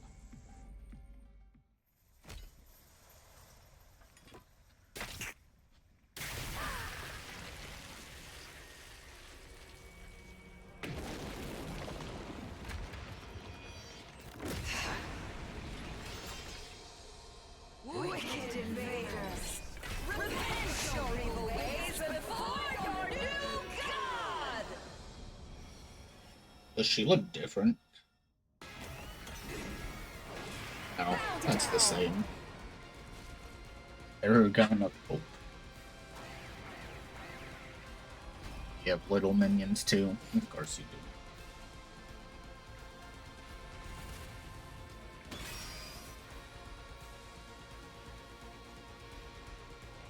Say when. Good to go. Leave it to me. I've got this. What happened to the Whenever you're ready. thing that we had? Here we go. I've got this. Harder. I'll put this on as well. We're gonna get hit a ton, Good to probably. Here we go. Got it. Say when. Time to move.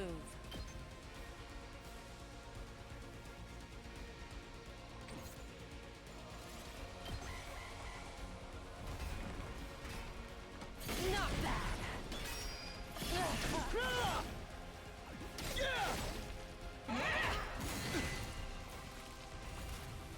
Not the bleed. Time for battle. Have I powered you up? I have I'm not. all There you go. worked up now. Now then, to business. Out of my way. Time for die. Broken, so ready whenever. I'll chop you to pieces. Time to move.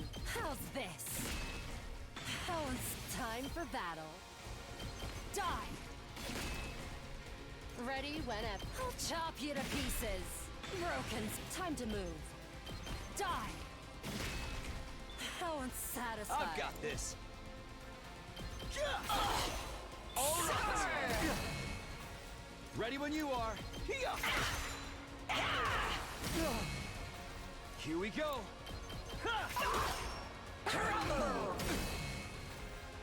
How much do your attacks do? 3. My turn.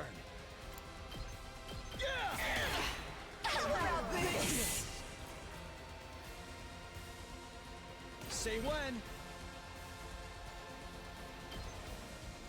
One last strike. Sadly, not gonna be one last strike, but it'll be enough to deal a ton. This isn't good. Actually, now I need a heal. I forgot that they counter on I've got your back. special still.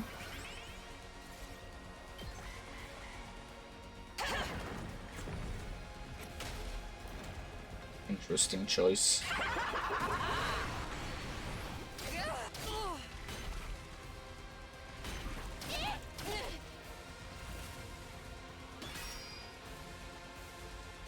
Good to go. There. I've got this. Got it. She's hitting harder. I might turn. just... How's this? Time for battle. Die.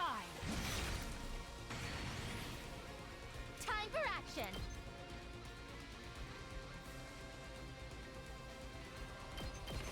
Pulling the trigger.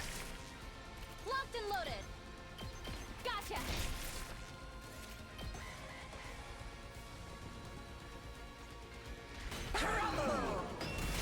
Give up. I let my guard down. Say when.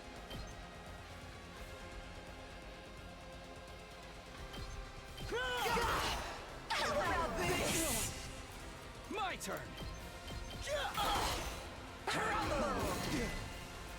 I've got this. All right. Now then, time to move. Take this. Broken's time for battle. I'll chop you to pieces. How unsatisfying. My turn. Let's go. My turn. Show me your insides.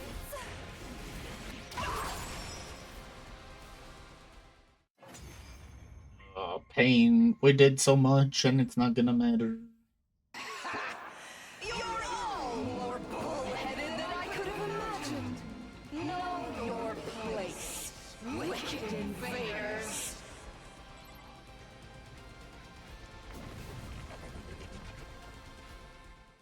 What?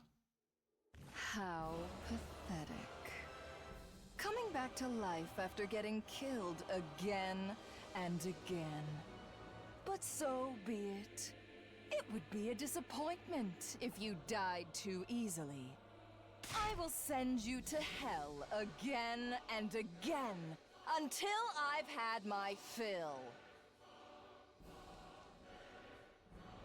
Now de-transformed, Veshnus looked entirely unbothered, seemingly enjoying toying with us. Takumi! Hirako looked over to me. I knew what she was trying to tell me. We had an ace up our sleeve, and only one opportunity to use it. Veshnus was fully convinced the invaders were going to win. This was our chance to turn it around. Let me savor the sight of your faces as they become contorted in despair. Think again! What's that sound? I activated the device, expelling a massive quantity of poison that rained down on Veshnus's body. What is this? I cannot move! It's working! You wicked invaders! You lose, Veshness! You dare kill the great.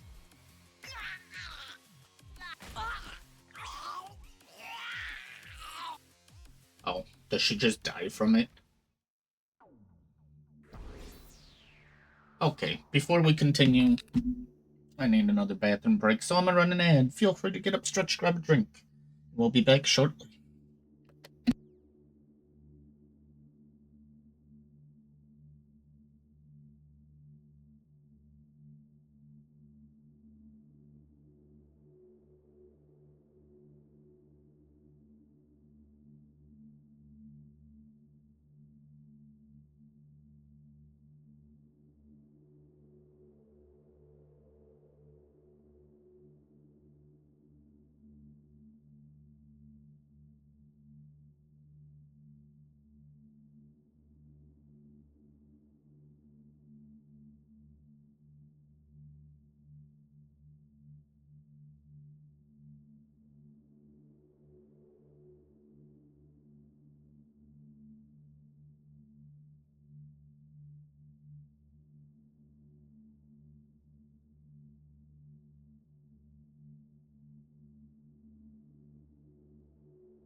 Alright, welcome back.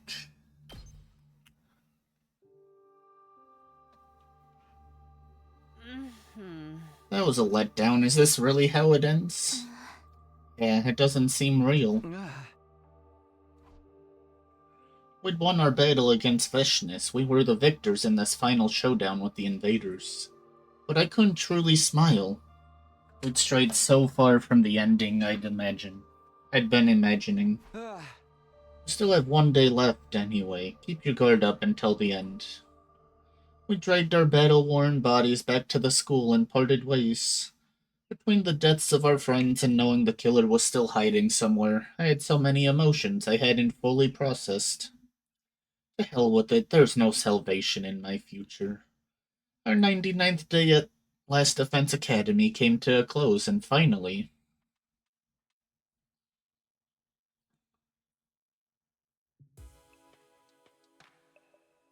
a new day had begun, the final day, day 100. I made it all this way.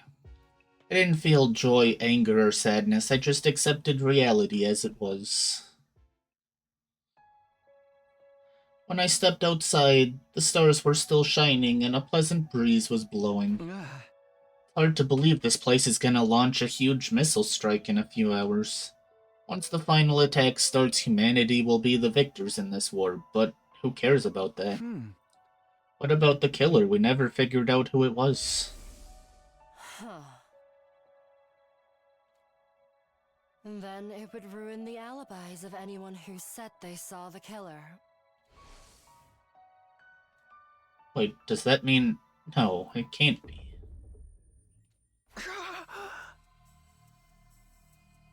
Suddenly, a violent pain ripped through my head, so intense it felt like my brain was being split in half.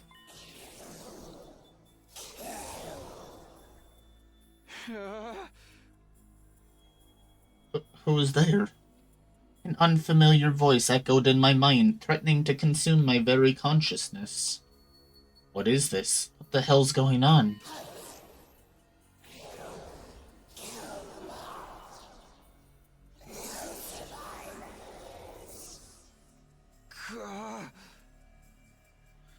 Shut up, stop it.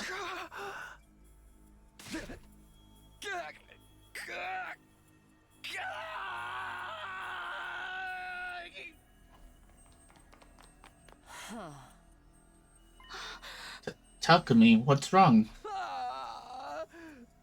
Stay back. Run away.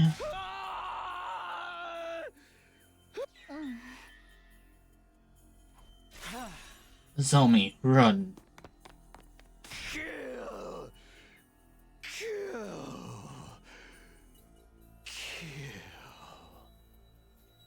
No, stop. Why can't I stop? My body is rampaging out of control. I'm trying so hard to resist, but I can't do a thing. If I don't do something, then... Somebody help. Don't kill.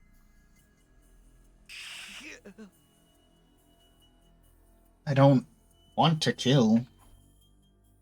I only remembered fragments of what happened next. Suddenly, I found myself wearing the killer's suit and holding the power saw. That voice from before was endlessly commanding me to kill, and I answered the call. I was on the hunt for Hiroko and Nozomi, and then...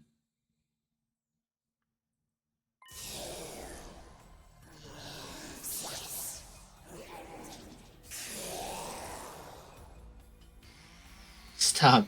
Stop it. My body turned the power saw on the two girls, despite every fiber of my being fighting against it. No! Stay back! Nozomi was trembling with fear and shock, on the verge of tears. I tried so hard to put distance between us, but my body did the exact opposite. Please, you have to run away from me. You'll get us both if we don't do something. We need to split up. Right. Kill. I'll kill you. Well, decide your destiny.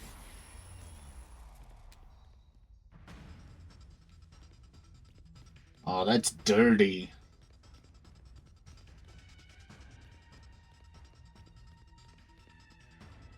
Could I just not find anyone? I'm sorry, Nozomi.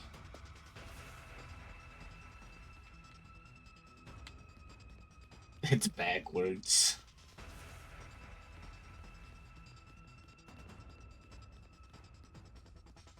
Is this a commander? Is that what's happening? We're being brainwashed again?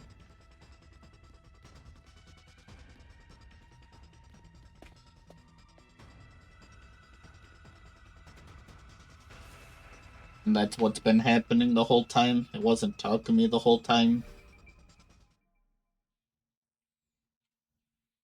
You did this, Takumi. You lied to us and killed everybody. Why? I believed in you.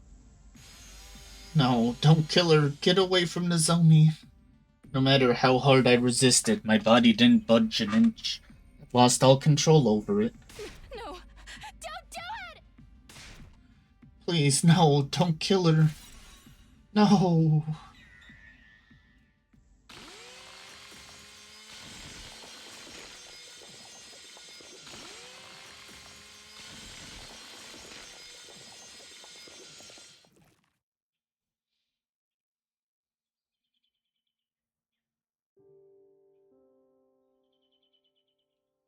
I vividly felt the sensation of the power saw cutting into Nozomi's body.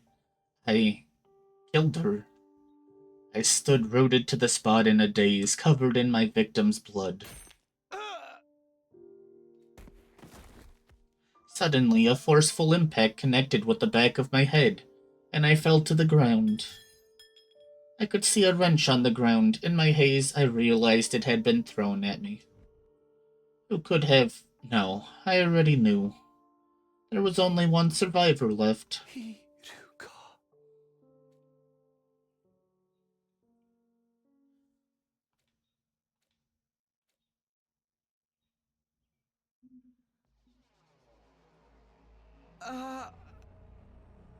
Where am I? I woke up struggling to breathe, discovering my body had been restrained with rope. So you're finally awake. Hiroko. Oh. And you seem to be yourself again. For now. Come to think of it, I can move my body of my own volition again. What was that back there? Do you know what's happening to me, Hiroko?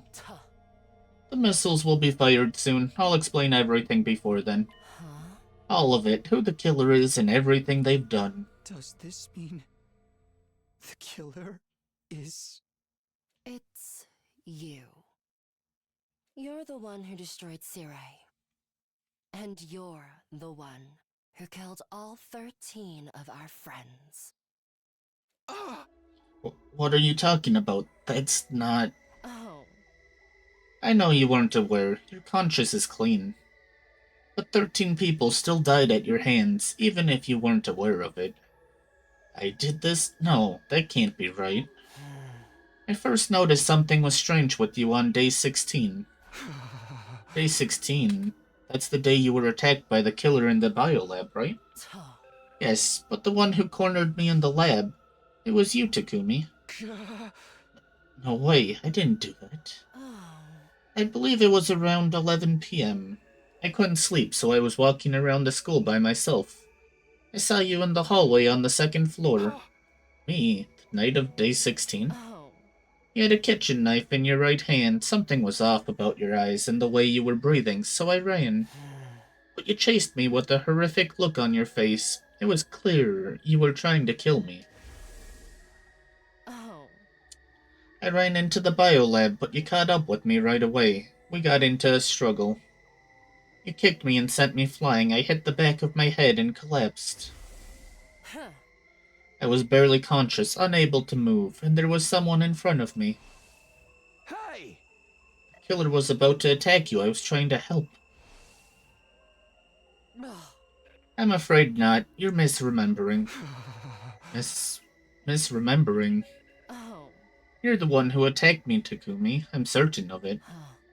And someone in a black suit came to save me. What are you talking about? They attacked you and you lost consciousness, but you came to almost right away. You threw yourself at the person in the suit. The two of you broke through the window and hurtled toward the ground. I assume you remember what happened after that. She's right, I remember. I was grappling with that person in front of the wall of fire. Just in the nick of time, I kicked their leg as hard as I could. I took the power saw and ran after them, but then I lost them. The events of that day marked the moment I began to suspect you. There weren't any casualties at the time, so I couldn't be sure. But I had to consider the possibility you'd become host to a... Gi. Host? Gi? What are you even talking about? I doubt you remember, but the Gi are a parasitic organism we discovered in another timeline. A terrifying organism that gradually eats away at the host body and eventually takes it over completely. What? But I had no proof you'd become infected, so I kept quiet. Eventually, though, we had our first casualty on day 25. That's when my suspicions grew stronger, so... While you were asleep, I ran a scan on your brain. When did you... You know what? Forget it. What did you find? There wasn't a key inside. Thought I must have been wrong. But on day 43, Moko was killed, and once again, I had a bad feeling. You being infected was the only explanation I could think of, so I checked your brain again. Second time, I still didn't find any Gi. Not only that, but Nozomi said she ran away from the killer with you. Reluctantly, I decided to put aside my suspicions for the moment. So that's why you were suddenly avoiding me and would sometimes seem like you had something to say.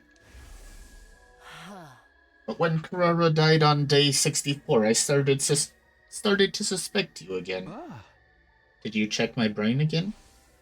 Oh. Yes, very closely, and I learned something horrifying. Even though there was no actual Gi in your brain, the Gi's data was eroding it. Huh? My hypothesis is that you were infected with a Gi in another timeline. After that, you died as its host, and then your consciousness went back in time to day 2. When that happened, the Gi data in your brain went back to the past with you. Data went with me. It appears my hypothesis was correct in the end. Killed Nozomi right in front of me, after all. Time travel can't send physical matter back in time. The Gi itself no longer physically existed in your brain, but its cognitive data still remained. Stop it. Do you honestly expect me to believe any of this? Does that mean you killed Nozomi of your own free will? And the other 12?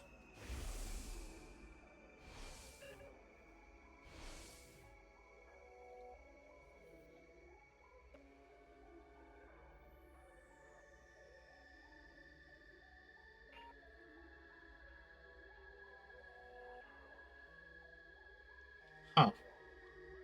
Kinda spooky. You didn't know it was happening. When the Gi awakens, your own consciousness vanishes. So it's like some kind of split personality? Must have happened this way because you're only infected with Gi data. If the entire organism was in you, your brain and body would have fallen under its control immediately. Once you knew I was infected, what did you do then? Naturally, I wanted to do something about it, but I didn't know how to cure you.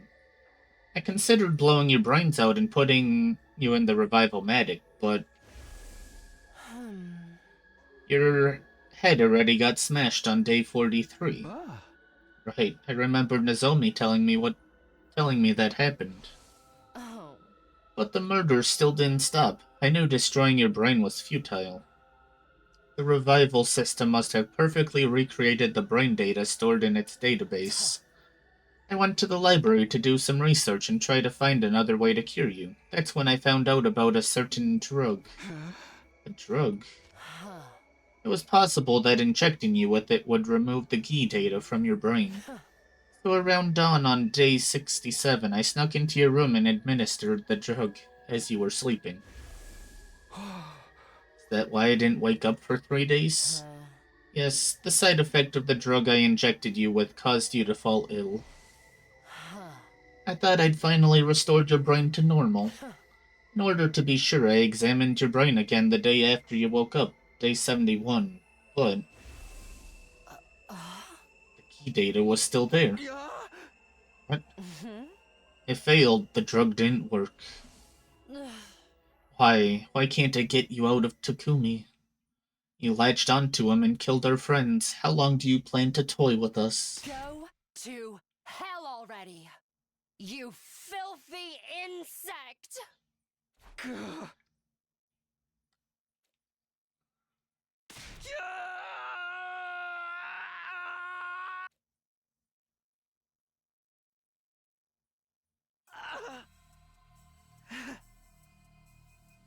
Well done, Hiruko. You figured it out. Gi, you finally showed yourself. Would you like to hear what this filthy insect was up to while in control of Takumi? Only if you don't mind me sawing off your head with this power saw. You're too foolish to kill this man. The first one was Eva, the prisoner. I killed her on day 25. Takumi took the power saw he stole from the visitor out of the metal shop. Visitor? After breaking down the door to the cage, I sliced her to ribbons. When I was done, I threw the power saw into the wall of fire to hide it, but Takumi immediately found it and recovered it. I had no idea he was watching. And who is he exactly? The boy covered in flames. He was so confused and scared whenever he saw me controlling Takumi. But enough about that. You and your little friends discovered the suit and helmet as well, correct? Shoma found them in the boy's bathroom. They definitely belonged to the person who came to save me in the biolab, didn't they? Yes, I believe the visitor was pursued by Takumi, and forced to abandon them to move around faster. At any rate, you put them in the locker in the metal shop and Takumi set the combination, right? Only he knew the combination, or so you all thought, Takumi himself included. But you were looking too. That's why you knew how to open the locker. Precisely. The second person I killed was Moko Mojiro on day 43. When Moko, Nozomi, and Takumi were looking around the school at night, Takumi and Nozomi split up to look for Moko after she got separated from them. It was raining heavily when Takumi went outside, so he ended up completely soaked. I awakened around that time. I took over and made for the metal shop. I took the suit, helmet, and power saw from the locker, then sought after my prey. I found Moko in the classroom on the first floor and killed her. She resisted, but not even she was a match for my power saw. But I was caught in the act by Nozomi, who managed to evade me. I gave chase, figuring I could kill her while I was at it, and wound up in the leisure lounge. Just when I almost had her, I was tackled and fell into the pool. Nozomi used that opening to get away, a little more and I would have had her. I took off the suit and helmet and abandoned them along with the power saw so I could get out. Of course, so that's why Yugamu found them in the pool. I returned to the school soaking wet, and that's where my memory ends. Takumi must have assumed he was wet from the rain, so he didn't realize what had actually happened. Indeed, after that Takumi heard a scream, went running, and reunited with Nozomi. In a panic, Nozomi told him about Moko's murder, and the two of them went to the classroom on the first floor, the scene of the crime. Takumi had no idea her death was at his own hands. The rest is exactly as Yugamu told you. He recovered the power saw and suit I'd abandoned and chased you around. A hedonistic pervert, as if I've ever seen one. After he took your gear, you changed weapons, didn't you? Starting with my third victim, Takumaru, I believe it was early on day 51. I awoke once again and obtained a replacement suit and weapon from the metal shop, a raincoat and a dagger. I took them, snuck into Takamaru's room, and turned him into a bloody mess. You should have seen the look on his face when he woke up to being sliced open with a dagger. Once I killed Takamaru, I washed my hands there and returned to Takumi's room like normal. Then I hid the dagger and the raincoat behind the ceiling panel in the bathroom and went back to sleep. What about your fourth victim, Karara? She was murdered at dawn on day 64. Yes, the day Yugamu chased her and Takumi while dressed as the killer. Takumi was cornered in front of the defense room on the third floor, with Yugamu holding the power saw over his head. Just then, I awoke and Takumi lost consciousness. Satisfied after seeing the look of terror on Takumi's face, Yugamu turned and left. He was a real degenerate, that one. Just get on with it. You used Takumi's body to kill Karara, right? Precisely. I took out the hidden dagger and raincoat and hunted down Karara, who was hiding in the training room. She didn't even have enough time to cry or scream before I mercilessly sliced her to ribbons. I finished the deed and returned the raincoat and dagger to their hiding spot. Then back at the defense room door, I once again fell into a deep sleep. So that's why Takumi believed he'd been passed out there the whole time. My fifth was Shoma, who I killed on day 77. I simply killed him when I woke up again. Nothing worth talking about. Let me ask you one thing. Did you set the fire in the gym on day 80? My timed incendiary device worked out nicely, didn't it? No. I knew you were behind it. When was it? Day 78, when Takumi went with Ima, Kako, and Dorami to the metal shop? Around 2 p.m. I woke up and simply pretended to be Takumi. All of you were sleeping together in the gym, and I'd been just waiting for my chance. I came up with a plan to secretly build a timed incendiary device to plant there. Of course, I came up with the cover story so the other three wouldn't suspect me and worked on it by myself. But I struggled with the work. I couldn't finish the device that day. I had no choice but to continue into the next day, still pretending to be Takumi. I finally finished the device at 2 in the afternoon, 24 hours after I started. So you're saying Takumi's consciousness didn't return for over 24 hours? Yes, we didn't trade places at all during that time. I worked in a group with the twins and Dorami the next day, day 79 as well. I hid the completed timed incendiary device with me, pretended to go to the bathroom and headed for the gym. I planted the device in the vaulting box. Then went to find the rest of you. You were all in a panic over seeing the killer.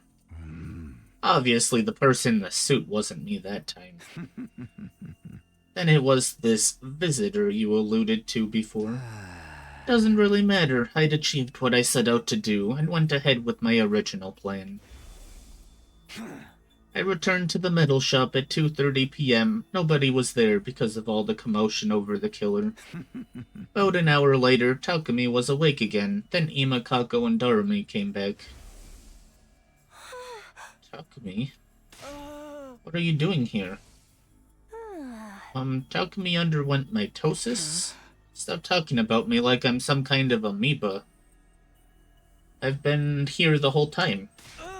I doubt it, we just saw you going up the stairs. While you were gone, there was a huge commotion because the killer showed up again. We tried to catch them, but they got away. Everybody's still searching as we speak. We literally just talked to you, you don't remember? You told us we were in danger because the killer was around again, but then you went off on your own. It's only natural that Takumi was confused. He'd never have imagined he spent the last 25 hours and 30 minutes unconscious. As planned, I activated the incendiary device I'd planted the evening of day 80. You all scattered and ran, and Takumi ended up with Dorami. Yugamu pretended to be the killer again and chased them, then they got separated. Takumi acted as a decoy and managed to get away from Yugamu, but unfortunately for him, I awoke once again. And so your sixth victim was Dorami. I got the raincoat and the dagger from my room and hunted down Dorami in the leisure lounge. I tore her apart and then threw what was left of her in the pool. That girl, she seemed to enjoy it. She was a real strange one. Enough commentary. What about number 7 and 8, Ima and Kako? Oh, that's simple. Takumi was working with them on day 83. Once they left the metal shop, my consciousness awoke. As usual, I got the raincoat and dagger out of my room and attacked them in the biolab. Right, come to think of it, the two of them seemed to be suspicious of Takumi as well. They were trying to catch him, but it was too little, too late. Once it was done, I hid the raincoat and dagger in my room again, and went back to the metal shop like nothing had happened. Takumi's consciousness came back straight away. Naturally, he wasn't any the wiser about what had happened. As you're aware, the 9th person I killed was Gaku. Day 89 after Yugamu got caught, you agreed that Gaku would take the suit and power saw to hide them somewhere. When I awoke on the night of day 90, it seemed like the perfect opportunity to get them back and kill Gaku while I was at it. I got the raincoat and dagger as always and visited his room. I threatened him with the dagger and demanded he show me where the suit and power saw were hidden. He led me to the library. They were hidden behind the bookshelf. Finally, I had my equipment back just when I was about to take them. Gaku suddenly tried to resist. I dropped my dagger on the floor during the struggle. But when it was over, I had the power saw. I relentlessly sliced him up with it, making sure to hit every last vital spot. Once I was sure he was dead, I immediately went back to Takumi's room. I hid everything in the bathroom ceiling and went to sleep. After that, I was able to use the power saw for my kills again. I'm aware you used it on your 10th victim, Yugamu. Your reasoning skills are impressive, Hiroko. You're the most brilliant imbecile of them all. The night of day 92, I woke up, put on the suit, grabbed the power saw, and went after Yugamu. Power saw made short work of the door to the room he was being held in. I listened to his bones snap as they were torn apart by the spinning blades. I checked that he was fully dead and returned to my room, careful not to be seen. Once again, I hid everything in the bathroom and went to sleep. Then came number 11, Kyoshika, who I killed on day 94 after a little bit of extra legwork. He put slow-acting sleep medicine in the water cooler the day before. You figured that out? If you were my host, I could kill so many more people. After the defensive battle on day 93, I took over and slipped the meds into the water supply. I maintained control right through until nightfall, then I broke down Kyoshika's door and killed her as she slept. Of course, the rest of you slept soundly until morning thanks to the drugs. Number 12, Tsubasa, hardly bears mentioning. On day 97, I woke up in Takumi's room and grabbed the power saw as usual. I set my sights on Tsubasa as she worked alone in the metal shop and ended her life. Despite the circumstances, she just kept on tinkering with her little project. She was practically begging for it, and I was happy to oblige. You don't need me to explain the 13th victim, Nozomi, so are there any other questions? Why did you kill everyone on different days? I'd have thought you were more than capable of taking us all out at once. I couldn't predict when I'd wake up. It came in episodes. So I was forced to adapt to whatever the circumstances were whenever I woke up. Which meant having to kill you one by one. Besides, if Takumi were to wake up while I was doing my work, I'd be in trouble. I was just doing what it seemed like I'd be able to do while I still had control. So it wasn't intentional. Well, there was plenty of enjoyment to be had as a murderer. Such as figuring out who to kill, when to do it, and how. Plus, there was Takumi's utter despair watching you get picked off, one by one, without ever realizing the truth. Not to mention, the way you suffered for Takumi, as you started to notice me.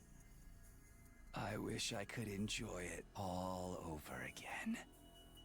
It would have been a waste to massacre all of you at once, clearly. I have one last thing to ask. It's about day 16 in the biolab when you almost killed me. Oh. That mysterious person in the suit who suddenly showed up. The one who kicked you away and saved me. Who was that exactly? You mean the visitor? Surely that finely tuned intuition of yours has already worked it out. Don't tell me.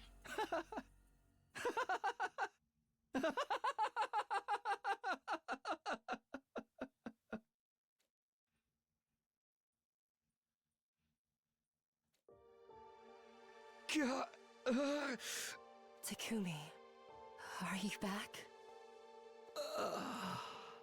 Hideko, why didn't you tell me? I mean, if everyone knew, they would have killed you. That's why I couldn't say anything. I couldn't let that happen. But you didn't even tell me. The result would have been the same. The guilt would have driven you to take your own life. Trust me. I know what kind of person you are. The final attack is starting soon. When the missiles launch, all life on the surface will end, including us, if we don't get into the escape pod. Hiruko, I have one final request. Get on the escape pod without me. Takumi. My brain's been eroded by Gi data, right? If nobody knows how to remove it, there's no point in me surviving. So, please. I know. If that's what you want. But don't worry. I'm not going to leave you. I'll stay by your side until the end. Don't tell me you mean to. Are you crazy? Just get in the pod without me. I can't. It's too late. The final attack starts in 2 seconds.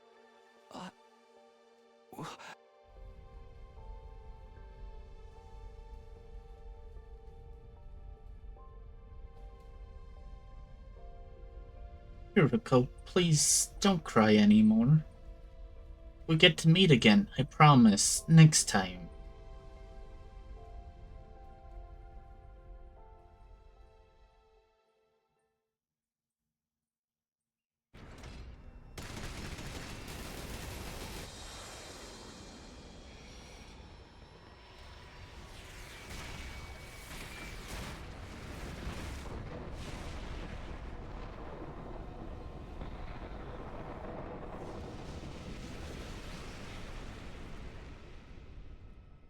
Goodbye, we died.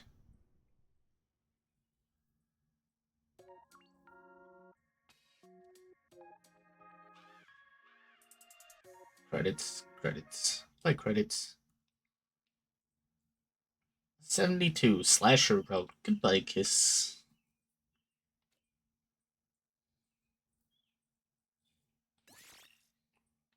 Wow, our first clear. And it only took everyone dying.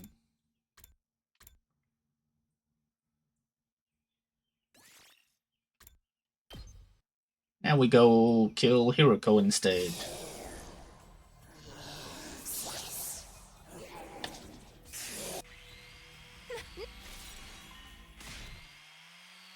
Okay. Now we go right. I don't know why they changed which way you go. They flipped the controls. Sorry, Hiroko. I need the ending.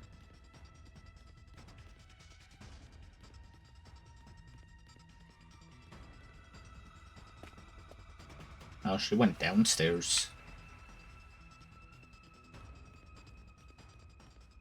She's fast.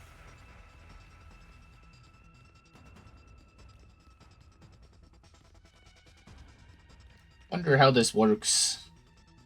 There's no way that Nozomi knocks us out like Hiroko did.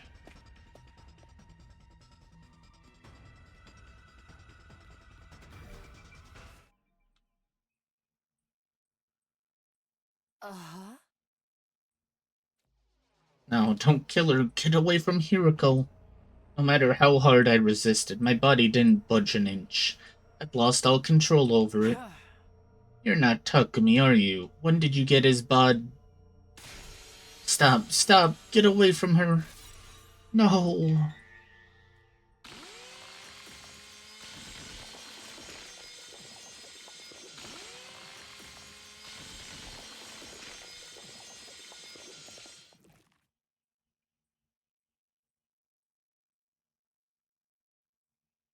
I stared blankly at the devastation in front of me. Hiroko's blood felt warm running down my body. They killed her. Oh. Suddenly, a forceful impact connected with the back of my head, and I fell to the ground. I could see a fire extinguisher in front of me. In my haze, I realized it had been thrown at me. Takumi. I managed to look up and saw Nozomi looking down on me, holding the power saw. How could you? How could you? I believed you, Takumi. No, that's not it, Nozomi. It was against my will. Try as I did to scream, no words came out. All I could do was look up at her. You killed everybody. You tricked us this whole time. No, you have to listen to me, Nozomi. Everybody's dead because of you. Because of you.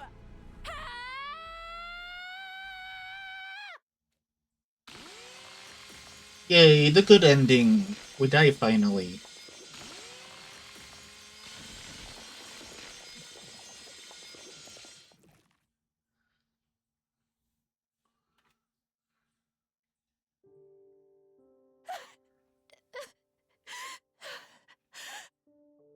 I didn't do it. I felt blood streaming out of the wounds opened up by the power saw. Where did I go wrong? Somebody, tell me. Hiruko.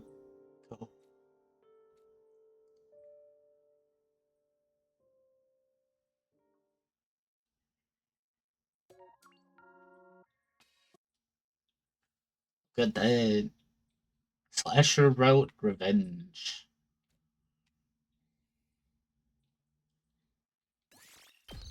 Now we're up to 2.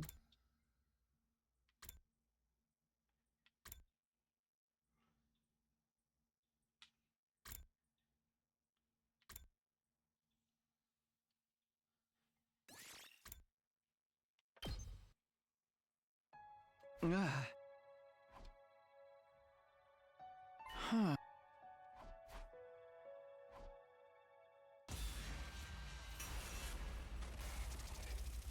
Now we hang out with Nozomi.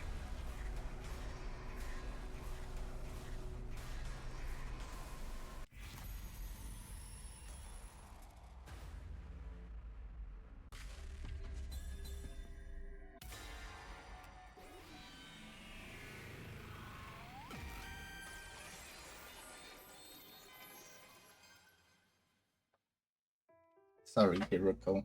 Right now, I want to keep talking to Nozomi. Sorry, Hiruko. I'll go to the cafeteria after I'm done here. Okay, I'll tell you. I don't think you'll believe me. That's fine. Will you hear me out? Of course. Oh, but maybe we should go somewhere else. Yeah, you're right. Everybody's asleep. Why don't we take a walk outside? Sounds good to me. We need to be quiet so we don't wake them up.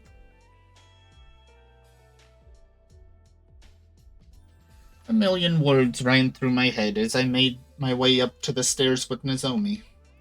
How do I even broach the topic of Karuo Kashimiya? Would she believe me if I told her that the two of them were the same person? I hope the sky is clear tonight. Do you think they could see us from the satellite if we waved? Nozomi was walking beside me and smiling innocently while I was agonizing. There's no sense in trying to dress up what I want to say, even if she won't believe me. I should just lay it all out. I'd just made up my mind when... Hey, did you hear something just now? Huh? Is someone here? I quickly looked around, but the midnight hall was pitch black and silent. Sorry, I must be imagining things. Let's hurry. Yes. I had a bad feeling about all this, so I tried to speed up, but the very next moment...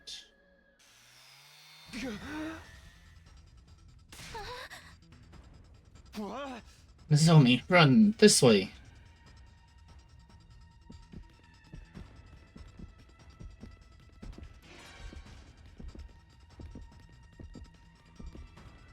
I can't imagine it changes much with any of the choices I make.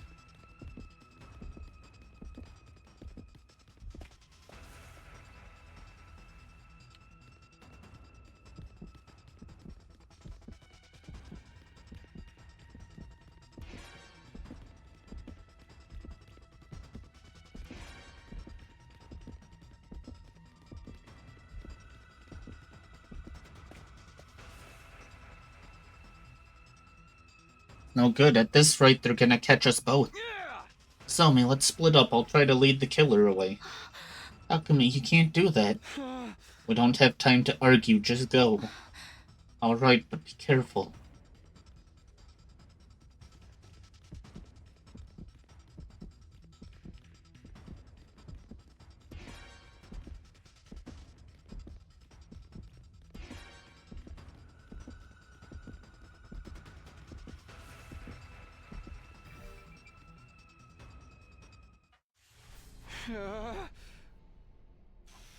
I'd managed to stay one step ahead so far, but now the killer had me cornered. It couldn't get any worse than this.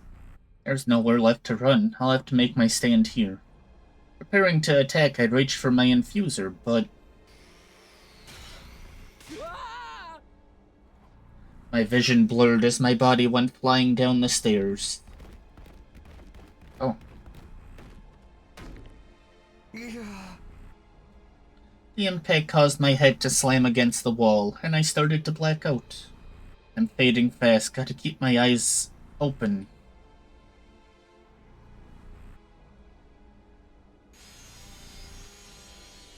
I managed to refocus my vision just in time to see the power saw coming down at me. This feels familiar. I wasn't sure why, but despite my many encounters with the killer, I hadn't been killed yet. So I'm sure things will work out this time, somehow. Oh. We'll just die. I mean, that's a change, but why would Yugamo do that?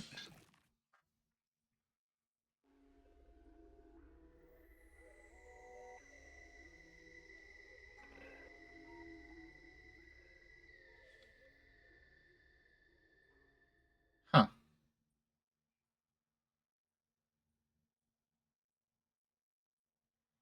Oh, they get to us in time, apparently. How long had it been since then? I'd lost all sense of the passage of time. I still couldn't believe that the boy laid out in front of me was dead. Why? Why you too, Takumi? No matter how much I questioned him, he didn't answer. He's really dead. Oh. We'd separated while we were running from the killer late last night. I went looking for Takumi later. But when I found him on the landing of the staircase, he was unrecognizable. Takumi. No. No. No! I never should have invited him out. If I hadn't, he might still be alive.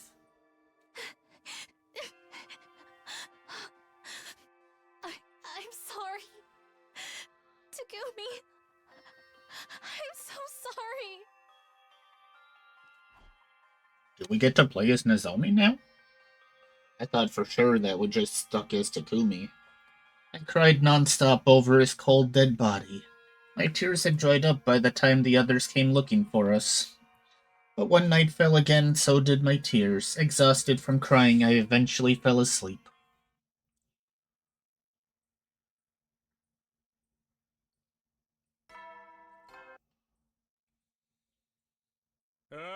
Get ready for you. Prepare to be ready to give your lot.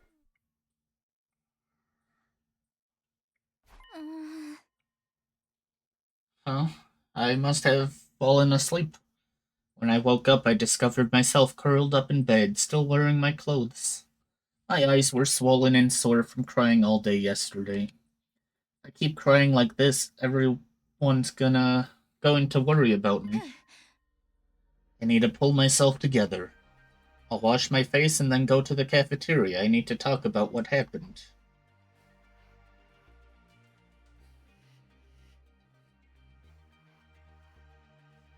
When I arrived at the cafeteria, everyone was already there eating breakfast. Oh, Lady Nozomi, are you feeling better? Yeah, I'm fine now. Thanks for asking, Kyoshika. Are you interested in sampling my dear sister's special du jour? It'll perk you right up. An energy-boosting parfait made of liver, fermented soybeans, grated yams and topped with chocolate-covered bananas fresh out of the kitchen. You guys have weird appetites. I appreciate the thought, but I'll just have something light this morning.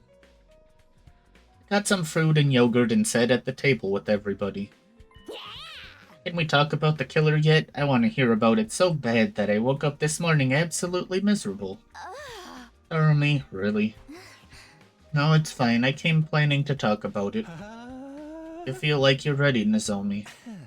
Actually, it seems you weren't the only ones who saw the killer that night. Really? Who else saw them?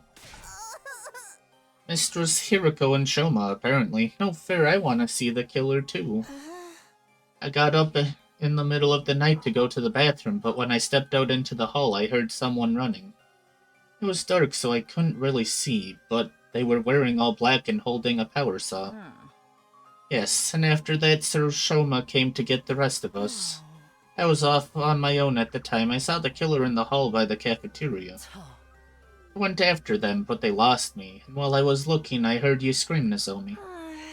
Everyone came running to where you were, but Takumi, he was already... I tried to explain in as much detail as possible what happened to us that night. Since we got separated, I wasn't sure what Takumi's final moments were like. I had no idea where the killer ran off to, either. Dang, nobody even saw where the killer went. That's the most important part. There's nothing we can do. We didn't even find any clues. Takumi's cause of death was blood loss due to his wounds from the power saw. Is that correct, Yugamu? Huh? Oh yeah, I believe the murder weapon is exactly what everyone reported they saw. Are we going to die too? Or do we fight against this killer? The killer is human, but inhuman. No matter how many times I kill them, they won't stay dead. None of it makes any sense. What the heck, man? You're freaking me out. Just a little quote from somebody somewhere.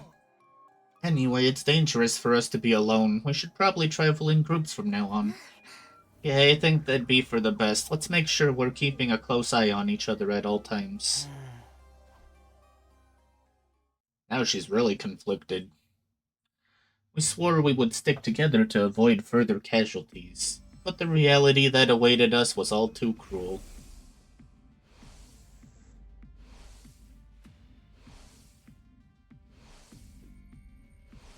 Wait, what? The killer took their time attacking us, almost as if they were mocking us. Those of us still alive huddled together, overwhelmed by despair, and soon we had reached day 98 in a cold, empty world. What do you mean? Yugamu died too. What time is it now? I looked at a nearby clock to see it was already past 1 in the morning. Another sleepless night. I haven't been getting any sleep lately. When I think about the killer appearing out of nowhere and then my friends getting murdered one by one, I feel like I'm losing my mind. The only ones left now are Tsubasa, Shoma, Kyoshika, and me. Please, someone help us. Huh? What is it? My heart did a somersault when my doorbell suddenly rang. Who could be here this late at night? Opening the door might be dangerous. I mulled over whether I should go to the door or not when... Hey, Nozomi, are you awake? Do you mind letting me in? That voice, Tsubasa. I slowly and warily opened the door. Standing there was... Tsubasa, alone and anxious looking. What's the matter? Did something happen? Sorry, I know it's late. It's just... I'm scared to be alone. Can I sleep with you? What do? Do I let her in? We'd all been keeping to ourselves lately. The series of murders had us beginning to suspect even our friends. But I didn't get the sense that Tsubasa was acting suspiciously, and I was so lonely that I just wanted to be around someone for a change. Yeah, of course, I couldn't sleep either. Yay, thank you, I'll be coming in then. Oh, I brought some snacks. Want to share? This is just like a sleepover. Let's chat until we get tired.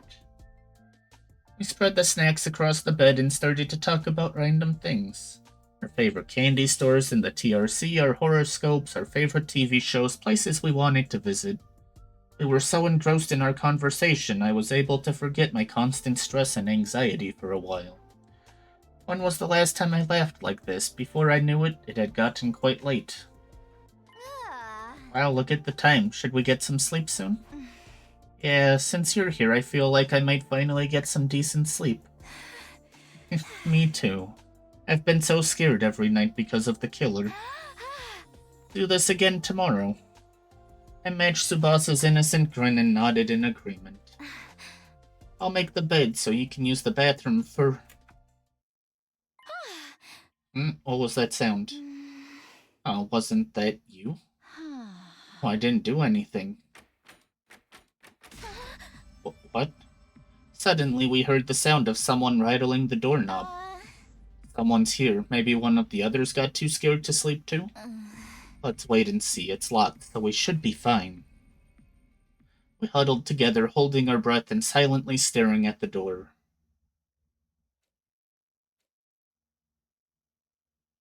Are they gone? After a brief silence, we held our hands to our hearts, relieved the eerie sound was gone. Maybe we should check just in case. It could have been some kind of emergency. Tsubasa approached the door, but just then... Eek! I hear the power saw. Are they trying to break the door down? It's the killer. They're coming for us. There's only one way to escape. The window. There's a window. Tsubasa, this way. We need to run. Right. We escaped through the window and ran straight for the inside of the school. We need to hide somewhere. Quick. Barely avoiding tripping over our own feet, we frantically rushed down the stairs. Just as we were looking for a place to hide.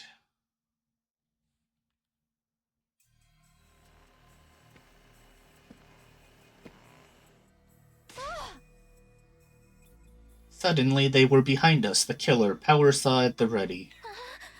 No, this can't be happening. Nozomi, run.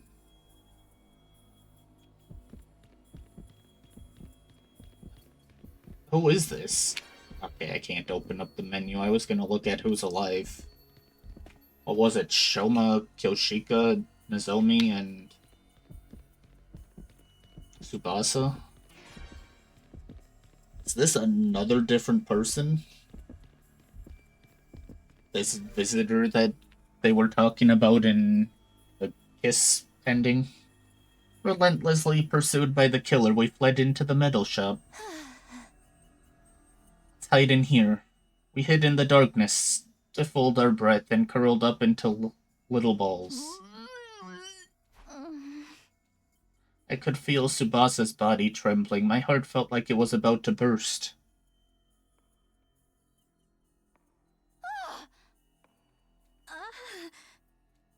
We jumped at the sound of footsteps coming down the hall.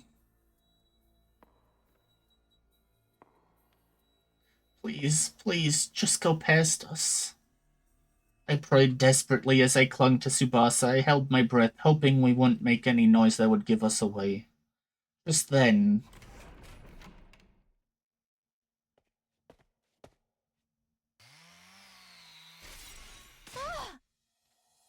No, they found us. The killer spotted us and stood with their power saw at the ready.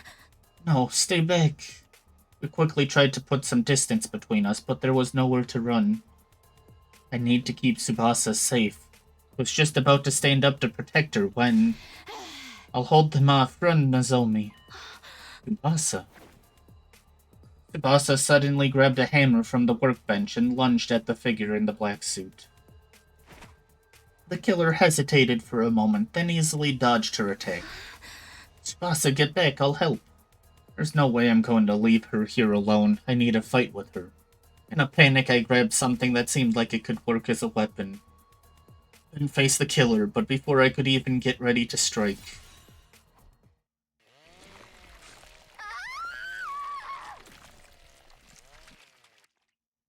Ooh.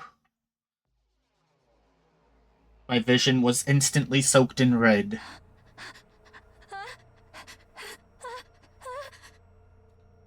The scene in front of me left me unable to speak. Tsubasa collapsed, slashed by the power saw. Blood gushed out of her as I watched helplessly. With a horrible gurgle, a large amount of blood spewed from Tsubasa's mouth.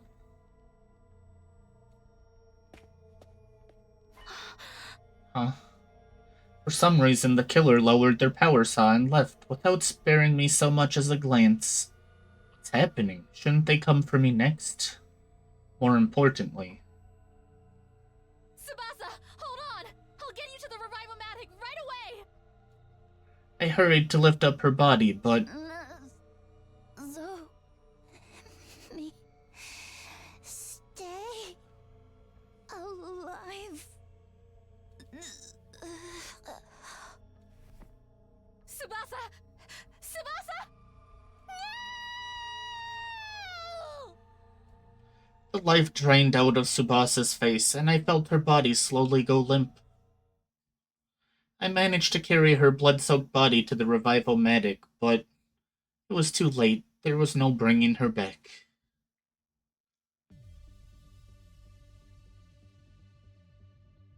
Time passed and night fell on day 98. I explained to the others how Tsubasa had been killed right after it happened. The atmosphere was somber, all of us struggling to find the words to say. But it was possible the killer might show up even as we sat here in silence. I lifted my head with resolve. I want us to just assume the killer isn't one of us for a minute, because we need to discuss the things we still don't understand about them. Right, why does the killer methodically kill one person at a time, even if there are others present?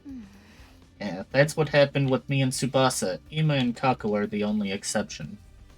The killer could easily have killed me, but they only went after Tsubasa. Dorami once said that killer enjoys the thrill. Maybe they're doing it for fun. Is it possible they're an invader? There's no comprehending their logic. If they were, I think the school's defense system would have set off the alarm.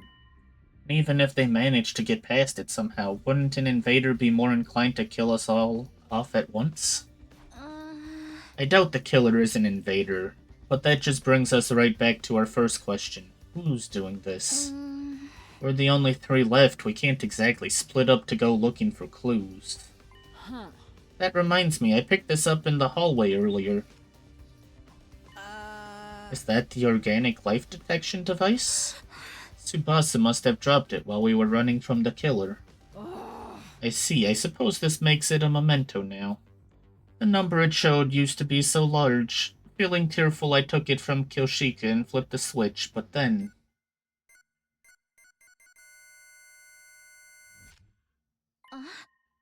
Huh? The number on the display was 5. What does it mean, 5? It counts the killer in hiding, so it should be the survivors plus 1, right? There's 3 of us, and 1 killer, which means... anything but 4 doesn't make sense. Since when has there been another person here? Maybe it's broken? Or maybe someone came back to life? Perchance. Let's go see. Okay, before we continue, I need the bathroom again, so feel free to get up, stretch, grab a drink, and we'll be back shortly.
Alright, we're back.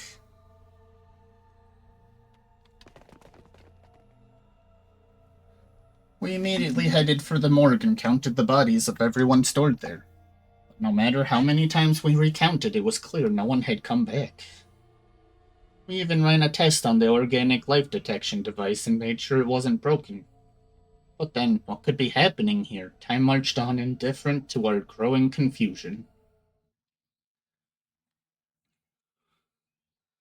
Huh. Oh no. The intruder alert began blurring just as the sun was rising on day 99.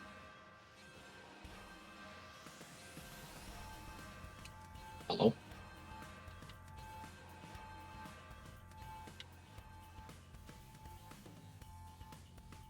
Button? Are you somehow dead, but the light's still on?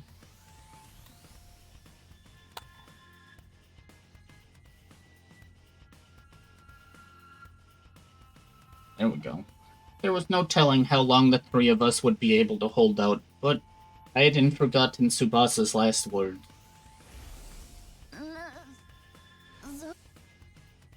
Even if I end up as the only one left, I have to fight until the very end.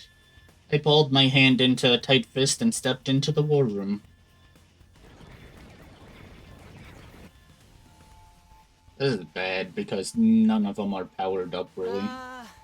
Time for the final battle. It's ridiculous that a walking dumpster fire like me survived this long, but I'll fight as best as I can until the bitter end. I've long since made up my mind as well. Go, holy Jumonji sword, I have not a shred of regret in this life of mine. Wait, before we do this, there's something I have to show you. I pulled out something I'd prepared beforehand. What's that? The bioweapon for fighting commanders. Tsubasa and I worked on it together. Tsubasa had approached me for help before Takumi was killed. I think maybe it all started when Yugamu told us about the commander's DNA cells. The chaos caused by the killer delayed our progress, but we got our trump card ready in time for the final showdown.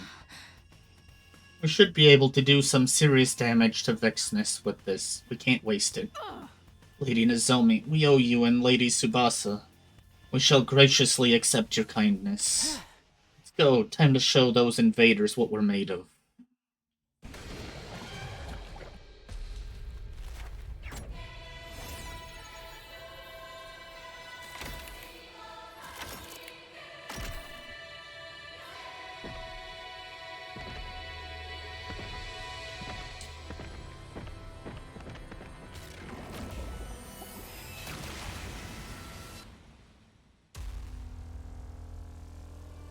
I don't think I've ever seen Shoma's, actually. Didn't know he just stands on the robot like that. Actually kinda cool.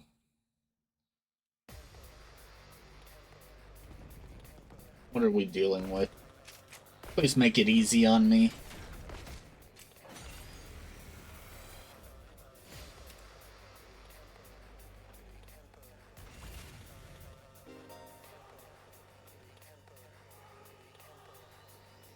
Oh, I can skip it. Oh, that's so nice. Yeah, skip it then. I wasn't gonna win that.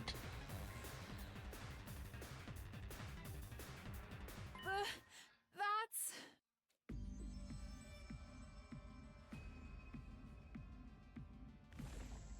Don't think I'll grant you an easy death. Your power and the power of the Second Coming are mine. I shall devour all.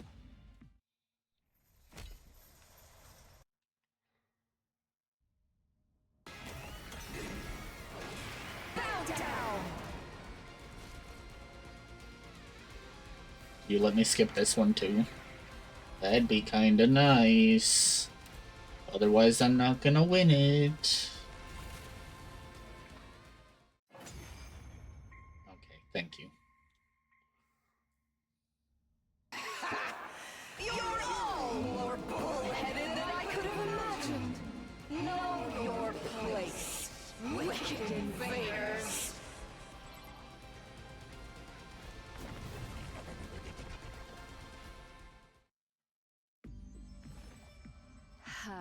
pathetic. Coming back to life after getting killed again and again.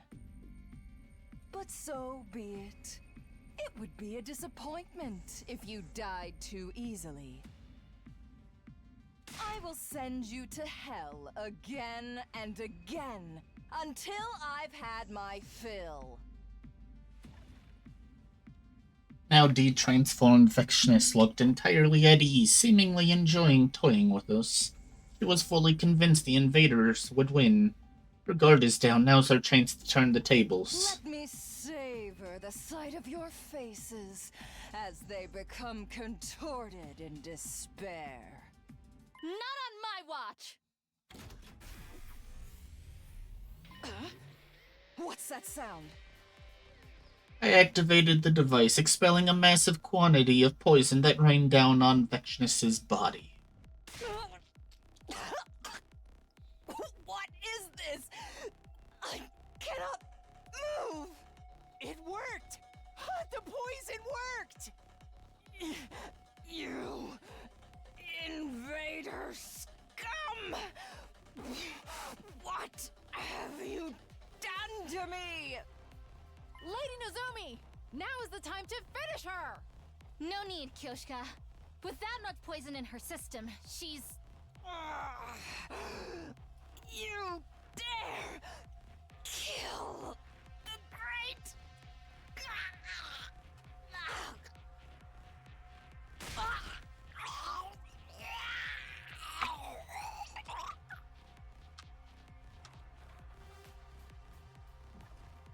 Yay, she's dead. Again!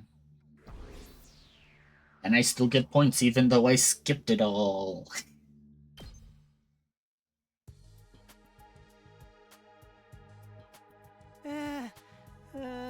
We did it. We beat the invaders. I'm still having trouble believing it. I was surprised Vexness went down in such a disappointing manner. But all that's left is to go to the artificial satellite tomorrow. Everything will finally be over, right? Yeah, we saved all of the people up there. That being said, we couldn't truly celebrate.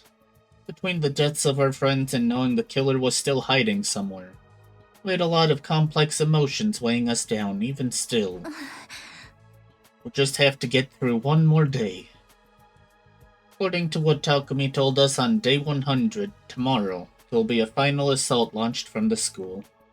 We need to stay alive for the sake of humanity. We need to get away from the killer.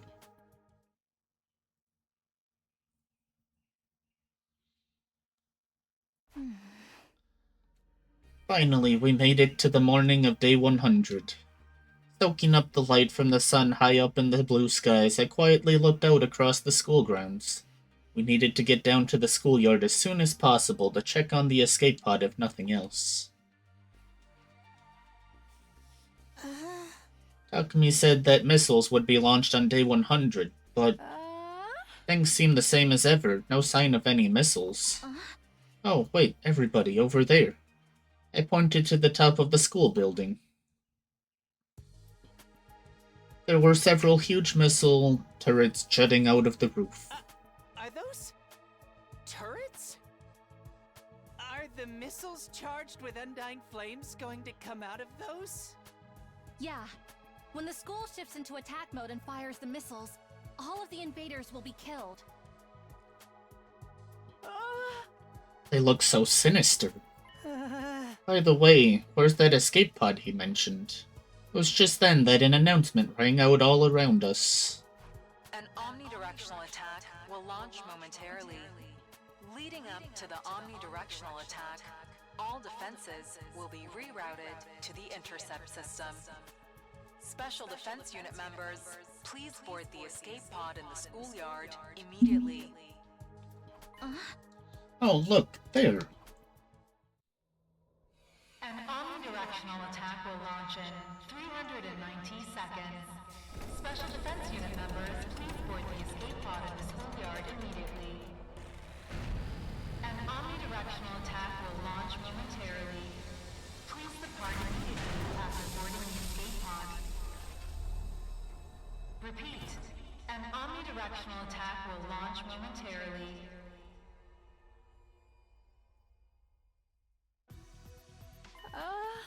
It's just like Sir Takumi said. There really is a way for us to escape. If we get on that thing, we'll be saved. Suddenly, the faces of all of the friends we lost flashed through my mind. Sorry for leaving you behind. We'll take all of your hopes and dreams with us. Okay, let's leave this planet and head for the artificial satellite. Onward, we carry the hopes and dreams of humanity with us. The very second we started walking toward the escape pod.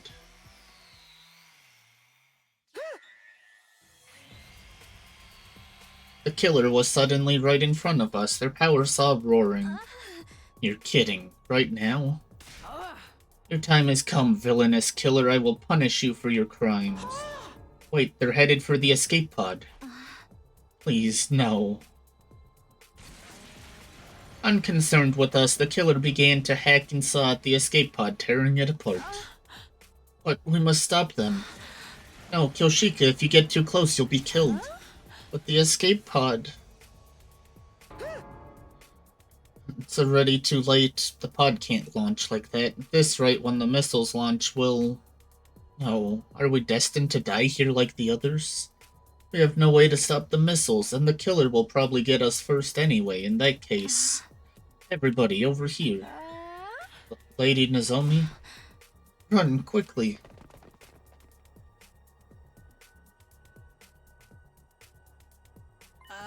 The school bus? Don't tell me. We're going to use this to escape? If it's between this or being murdered, I'll take my chances. Alright, let's get as far away as possible. I am Kyoshika Magadori, the swordsman who never says die. I'll struggle until my last breath. The decision made, we boarded the bus. I sat in the driver's seat, started the engine, and firmly gripped the steering wheel. I slammed on the gas and we cut through the schoolyard at a ferocious speed. I'm taking us through the wall of fire! Verily, if we cross the wall, the killer won't be able to follow us. Eek! Nozomi! They're right in front of us! Hold on tight, you two. Without hesitating, I floored it. There was a violent impact and the killer went flying. The school bus kept moving through the schoolyard at a breakneck speed. Did we get them? Yes! There's no way the killer came away from that unscathed. Huh? Wait! What's that sound? Suddenly, there was a dull sound from the roof of the bus the next moment.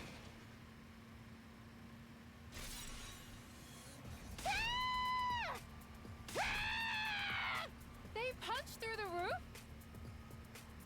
The killer was mere feet away in the back of the bus, power saw in hand. What do? The wall of fire is right in front of us. If I hit the brakes now, we'll get caught in the missile launch. But if I don't stop, the killer will get us instead. What should I do? You're gonna make a choice.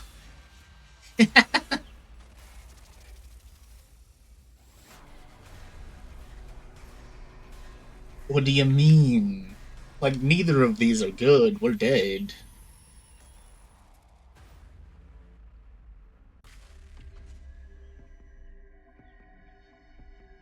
Stand and fight?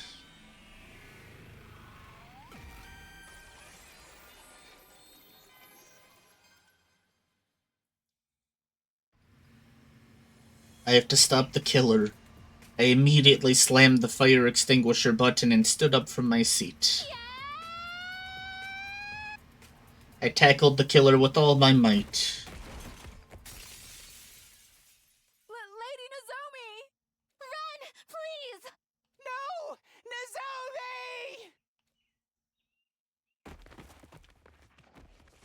The two of us were flung off the bus and into the schoolyard, our bodies still entangled. A sharp pain ran through as we hit the ground. Still, I managed to muster the strength to get up. I saw the school bus on the horizon, passing through the wall of fire. Thank goodness, Kyoshika and Shoma managed to get out safely, for now. Now if they can just find somewhere to take refuge far away from here. Did the killer faint?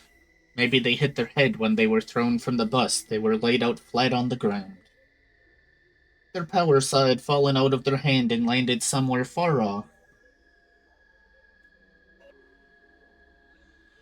This is the person who killed everyone. I fearfully stretched out my hands and placed them on the murderer's helmet. Who are you? Why did you do this to us? Desperately trying to stop my hands from shaking, I slowly pulled off the strange headgear.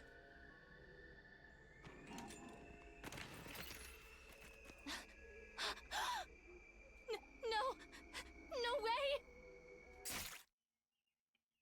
As soon as I tried to speak, I felt a violent piercing pain jolt through my side. Oh, you're not gonna show us who it is? I've been stabbed? My side burned like it was on fire. I felt the blood trickling out of me. As my vision began to dim, I locked eyes with the killer as he stared down at me. Why? I pathetically croaked out the question, but all I got in return was silence. He didn't say a word, simply looking down at me with a look I've never seen on anyone's face before. Why? I couldn't form the words to ask the question any longer. Suddenly, I stopped feeling pain. I stopped feeling anything. I was starting to fade. Please, let Kyoshika and Shoma survive somehow. I felt my tears spill down my cheeks as my consciousness faded into a deep, endless darkness. Oh, we don't even get to know who it is. Well, now we go and get the other ending. Slasher wrote, "It was you."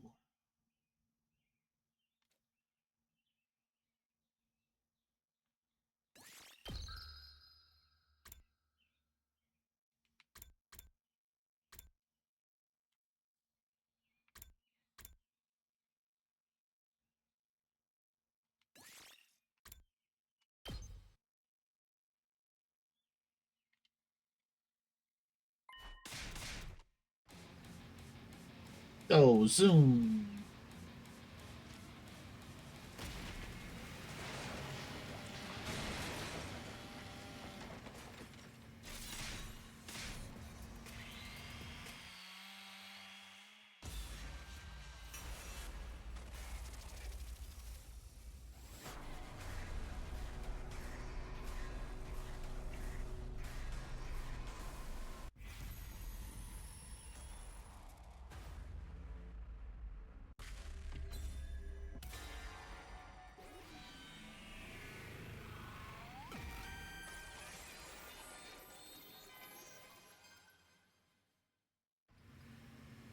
I can't stop here, which means I'm just going to have to take a chance. I pressed down harder on the gas. The engine growled as the bus sped up. Bus raced ahead, barreling toward the wall of fire. There was a concrete barrier in the way, but I didn't let up on the gas. Nozomi, what are you doing? Get down and hold on tight, guys! I pressed the pedal down as far as it would go. The concrete barrier came closer and closer until... We're going to hit it! There's no way this is a good ending. The bus slammed head-on into the barrier, violently rocking the vehicle and bringing us to a sudden stop. The momentum was enough to launch the killer forward, and then... the killer flew through the windshield and was thrown toward the undying flames.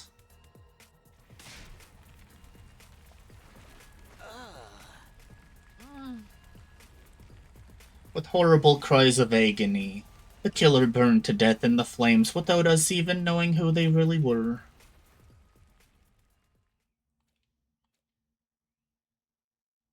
Well, that's not a good ending either. After abandoning the now destroyed bus, we wandered around outside the wall of fire. We had no destination, we were just trying to get somewhere far away. I wonder how much longer until the missiles launch. I have no clue, it could be a minute, it could be an hour. But what I do know is that if we give up now, we don't stand a chance. Truly, it's game over if we resign ourselves now. That's right, maybe there's some kind of bomb shelter or something around. Let's go. Even if the missiles launch in 1 minute, moving is better than doing nothing. Wow, from Shoma? Yeah, we're together until the end, guys.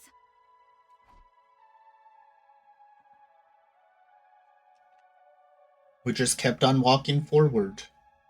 There was no telling what would happen, but even so, there was nowhere to return to, so I never looked back.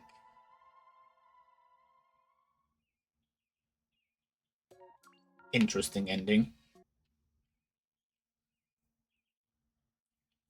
Slasher wrote the three of us. Now we're up to 4 clears. We're zooming. Not really.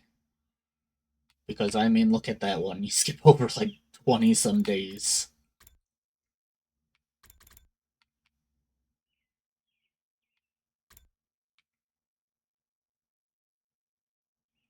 Now we're going way back. 43. Oh, everyone's still alive. I don't remember what this one is.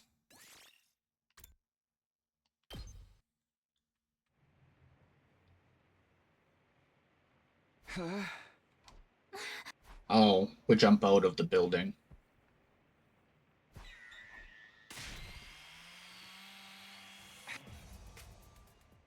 Oh, we jump out with Nozomi. Right, and then we hit our head and die. I see.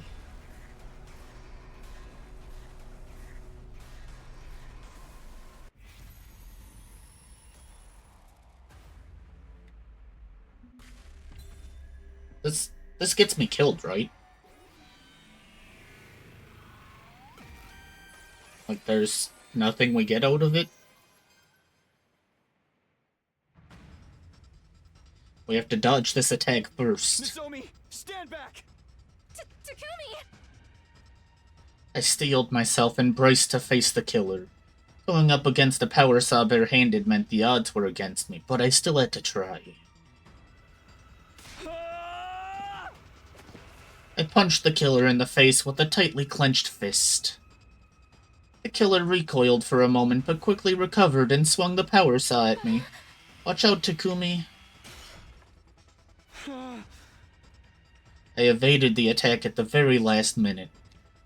The power saw struck the wall, the momentum making a deep cut in it. Stay down. I immediately struck back, but with the power saw in the way, my punches couldn't land properly. Damn it. After some tussling against the killer, I found myself backed against the window. I refused to go without a fight and decided to try a final suicide attack. I faced the killer fully prepared to die with my next move. However,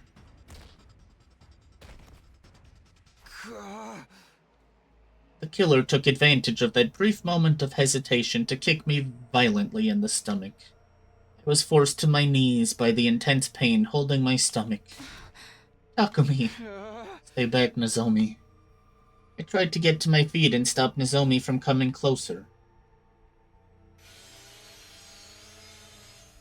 But the killer was faster, swinging the power saw in my direction before I could do anything. No! Is this the end? What? The final impact never came. I glanced at the killer and saw they had stopped just short of slicing off my head. Why? Wanted to ask why they had stopped, but just then... Get away from Takumi! Nozomi?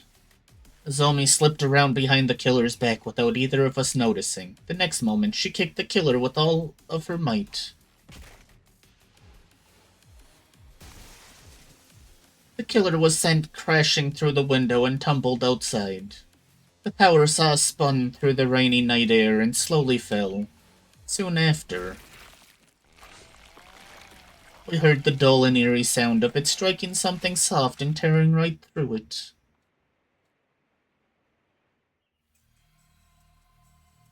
We immediately ran to where the killer had fallen, where a shocking sight awaited us.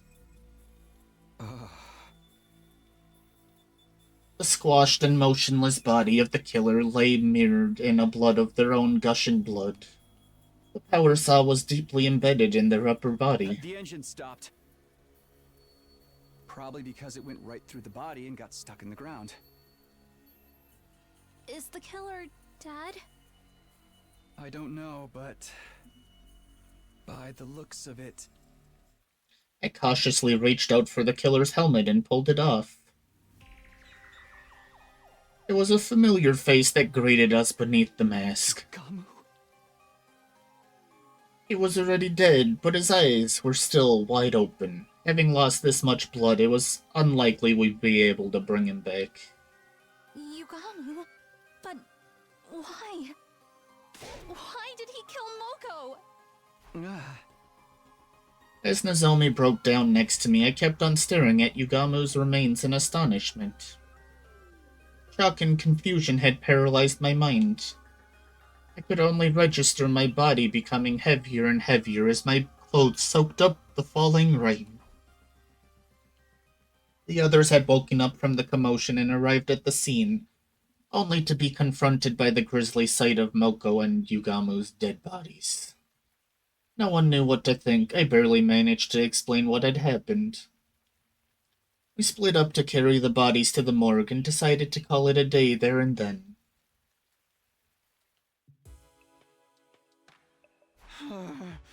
My head hurts.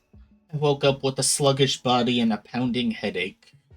I had gone to sleep cold all over from being soaked in the rain, and it hadn't done me any good. Don't want to do anything today. The only images in my mind were of the murdered Moko and the killer's true identity. My mind was faring worse than my body. I just... don't want to think. I pulled the blanket over my head and completely shut down. Praying hard that everything would turn out to be a bad dream, I spent the whole day curled up in bed. That was how the curtain fell on my 43rd day at Last Defense Academy.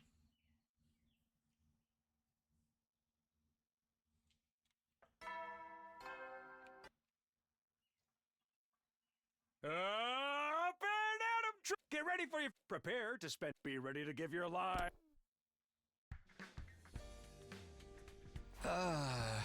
Already morning. I sighed deeply after being woken up by the usual morning announcement. It wasn't a dream. The events of the night before replayed in my mind vividly. My body had recovered because I slept through the whole of yesterday, but my mind remained in a daze. I should go show my face in the cafeteria at least. I got up from bed and started getting ready to go see the others.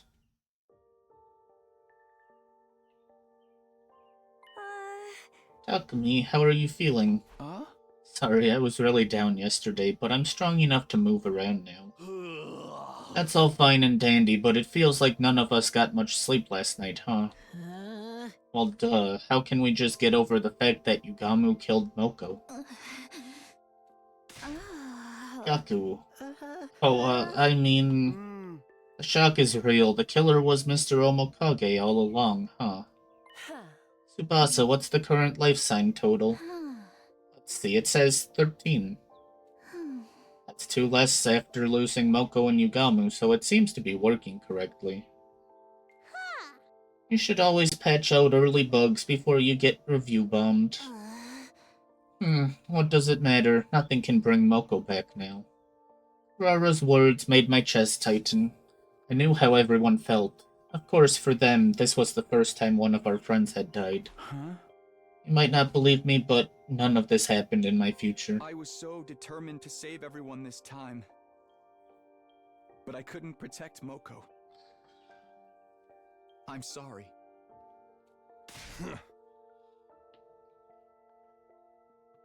Stop trying to shoulder everything yourself. You'll just become a sitting duck for the enemy. Indeed, let us instead honor Lady Moko's memory by defeating those dastardly invaders. So saith the holy Jumonji sword. That's right, Mr. Samino. Your time-traveling hijinks don't even come into play here. We should probably put the matter of whether we believe Takumi or not aside for the sake of unity. You guys... You see, now stop wasting your energy on sad vibes and start figuring out how to keep us alive, you pathetic peon. Right, I'm feeling better now. I'll be fine to fight too. I'm going to see Moko. I need to say my proper goodbyes. And I'll go with you. I haven't done that yet myself. In that case, I shall accompany you as well. I was a little surprised that Karara was being so nice. She was probably worried about us in her own way. After all, Nozomi's virtue will be in danger if I let a deviant like you go anywhere with her. I hit B. I can already see it. You were thinking you'd pretend to comfort her and just casually brush your hand across her private parts, weren't you? Yeah, that sounds about right. Scratch that. I didn't even have the strength to rebut her ridiculous accusations anymore. That was how Nozomi, Karara, and I ended up heading to the morgue together.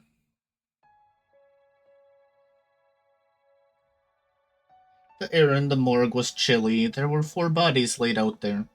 Edo, Eva, Moko, and Yugami. Each body had been covered with a sheet, so we couldn't tell at a glance who was who. Moko, thank you for everything. After mumbling that, Nozomi put her hands together and offered a silent prayer. I put my hands together for Moko as well. When I opened my eyes, I inadvertently met Nozomi's gaze. What do you suppose Yugami was thinking? Did he really hate us that much? Huh? I don't know, and now we'll never be able to ask. Yugamu's twisted nature had been clear as day ever since our first meeting at Second to Last Defense Academy. Perhaps his perversion simply kept escalating to the point where he killed Moko, that carnal beast. There's still a lot about what Yugamu did that doesn't make sense to me. But he was a professional killer with an impulse to kill. Maybe that's why he killed Eva and attacked Hiroko and Takumi. Save your brain cells. You saw with your own eyes the killer was Yugamu. Are you doubting that now? Sorry, you're right, it's over. Well then, if we're quite done here, we should leave before the deviant starts getting any ideas. Can you stop pushing that characterization onto me? Yugamu's motives and actions were still a mystery to us. There were so many questions left unanswered. But we tactily agreed not to pursue the matter and to just move on.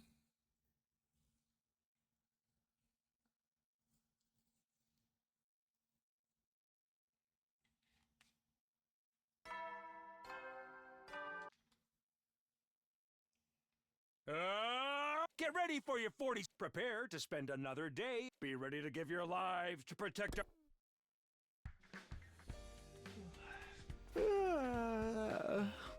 Morning again. Time for another day of activity. First things first, to the cafeteria. We ate our breakfast that morning like any other day. Nobody brought up Yugamu and the mood remained calm throughout. Huh? Okay, what should I do today? I thought about my plans for the day while walking down the hallway. Huh? Is that Darumi and Gaku? That's an unusual pair. Hey, they're gonna be okay, right? I don't know, man. At least Al's doing alright. They were talking between just the 2 of them, but something seemed off. Hey, what are you guys up to? Whoa. Oh, it's only you, Takumi. Couldn't you have just said hi like a normal person? I think I was being pretty normal. Anyway, we're not up to anything, okay? All good. Bye.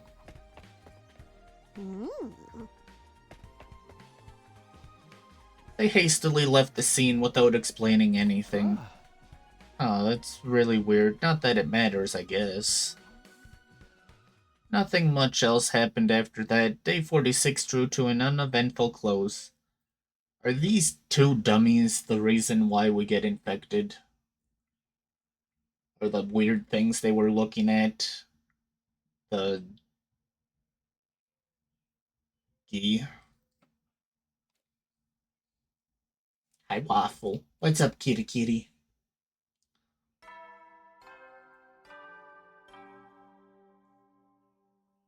up and at 'em. Get Oh. We're on to this one again. Prepare to spend the day ready to give. Hiroko show up again. What the? That wasn't normal. Did the announcement bug out? And why do I feel so hazy? Felt like a thick fog had covered my mind. My body grew lighter and lighter. Feel like going back to sleep. What is it? I was brought back to the land of the living by the unrelenting ringing of my doorbell. That was a close one. I almost felt like a light. Almost went out like a light. I hurried over to open the door. Alchemy, good, you're still safe. Hiroko, what happened? What do you mean, safe? No time to explain. Use these to plug your ears for now. Hurry. Earplugs. Without knowing why, I inserted the earplugs Hiroko handed me. Then she pulled out a notepad, scratched something down, and showed it to me. We're under attack from an enemy who uses special sound frequencies to create illusions. What? So the announcement just now? Oh, you can't hear me. Give me a sec. I borrowed the pen and notepad from Hiroko and hurriedly wrote out a message. What about everybody else? We'll go help them now. Just then, the alarm sounded. Hiroko was right. We were under attack. Intruder alert. Defense mode.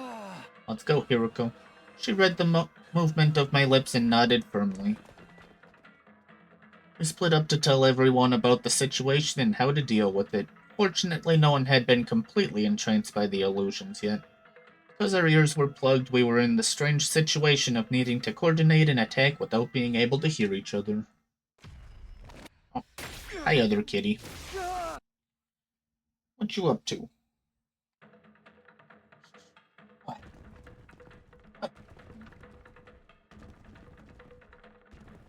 Can I skip this one too? Or are you gonna force it?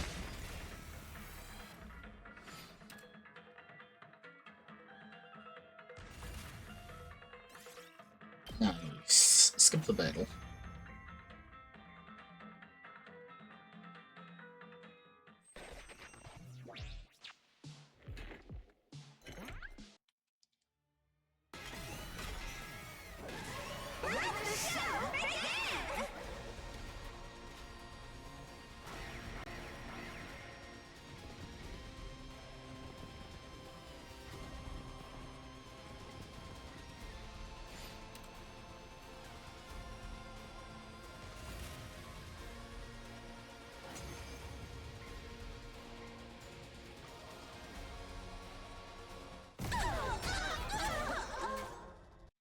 And the rewind guy shows up.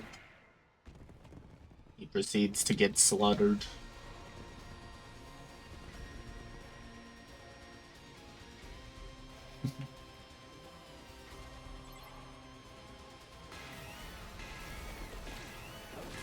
To battle. New gank.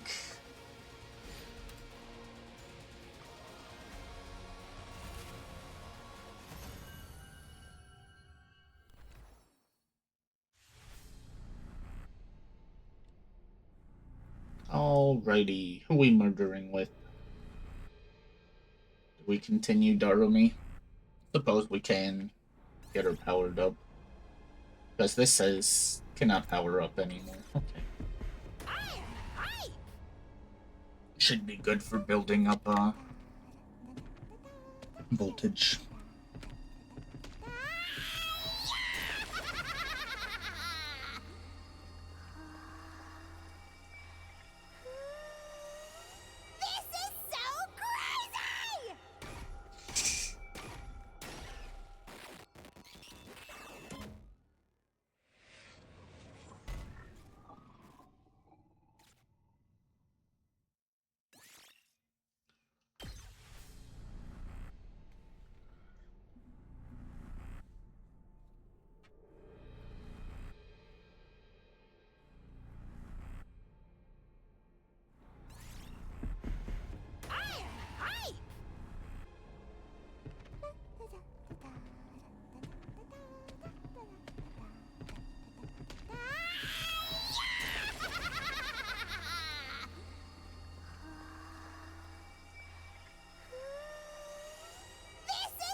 Oh, we almost have 100,000 now. Yeah, we freaking won! Kick down, your broke boy voice is even more grating than usual. Fought with our ears plugged the entire time. I know it was to stop the auditory attack, but it was exhausting. Yes, the holy Jumonji sword and I weren't able to hear each other, and it made for an agonizing fight. Wait, what? That sword can hear? Why didn't you let me enjoy the illusion? I wanted to see the happiest ending of all, where we all have fun killing each other. Somebody shut this psycho girl up. At any rate, it was Takumi and Hiriko's quick thinking that saved us and allowed us to react so quickly. Yeah, your experience of the future really saved us this time. Actually, this wasn't... Oof. Hiriko suddenly pinched my arm, cutting off what I was about to say. Does she not want them to know it was her idea? I mean, exactly. I remembered how this commander fought back in my future. Good thing we made it in time. You remembered, why couldn't you have told us earlier? Maybe then I wouldn't have had to experience the nasty illusion of my dear sister backhanding me when I tried to follow her into the bathroom. That wasn't an illusion. I'm just glad we managed to defend the academy without anybody getting hurt. Yes, it's up to us to fight harder now, for Moko. You guys must be tired. Let's all rest up. I'll see you tomorrow. We won the battle and parted ways in a friendly mood. Hiroko alone said nothing. She was gazing at the sky and appeared to be thinking deeply about something. How did she know this commander used sound waves to create illusions? Was it another one of those secrets she couldn't tell me about? Would she ever take me into her confidence? I went back to my room with my heart feeling weighed down. I was so tired that I fell clean asleep before very long.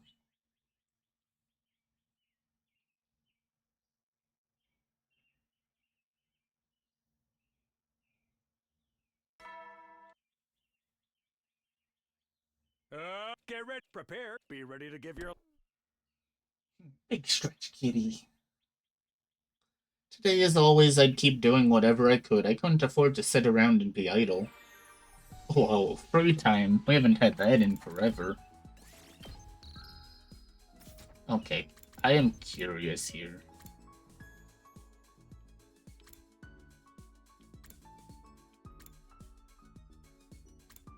Okay, next one's not for a few days. If it happens in this timeline, even. What do I want to do? Try to level up stuff again. We still need math. Or gym, depending on if, who's available. That's social. That's math. I can't remember if Hiroko is what I need. Dang, look at her. Come to take a swim, Takumi? Hiroko, what are you wearing? What do you mean? I'm in a swimsuit. We're at the pool. Well, yeah, sure, but... Does the sight of me dressed like this arouse you, perhaps? No, that's not it. Then look me in the eye when you speak to me. Come on, quickly now. Hiriko's swimsuit was so powerful that I was forced to flee the scene. Okay.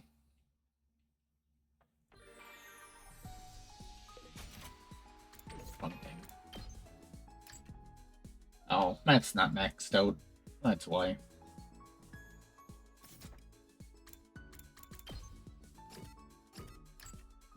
Sexy clothes. Okay, Hiroko. Here we got. We can go hang out with Hiroko again. Honestly, she's probably one of my favorite characters. Let's see. Takamaru's pretty nice. Hiroko, past first timeline, pretty nice. Still crazy. I only know first timeline, so, crazy. Tsubasa's nice. Gaku has moments. Ima... something. Taco's pretty nice. Soma's also something. Nozomi, Kurara's crazy.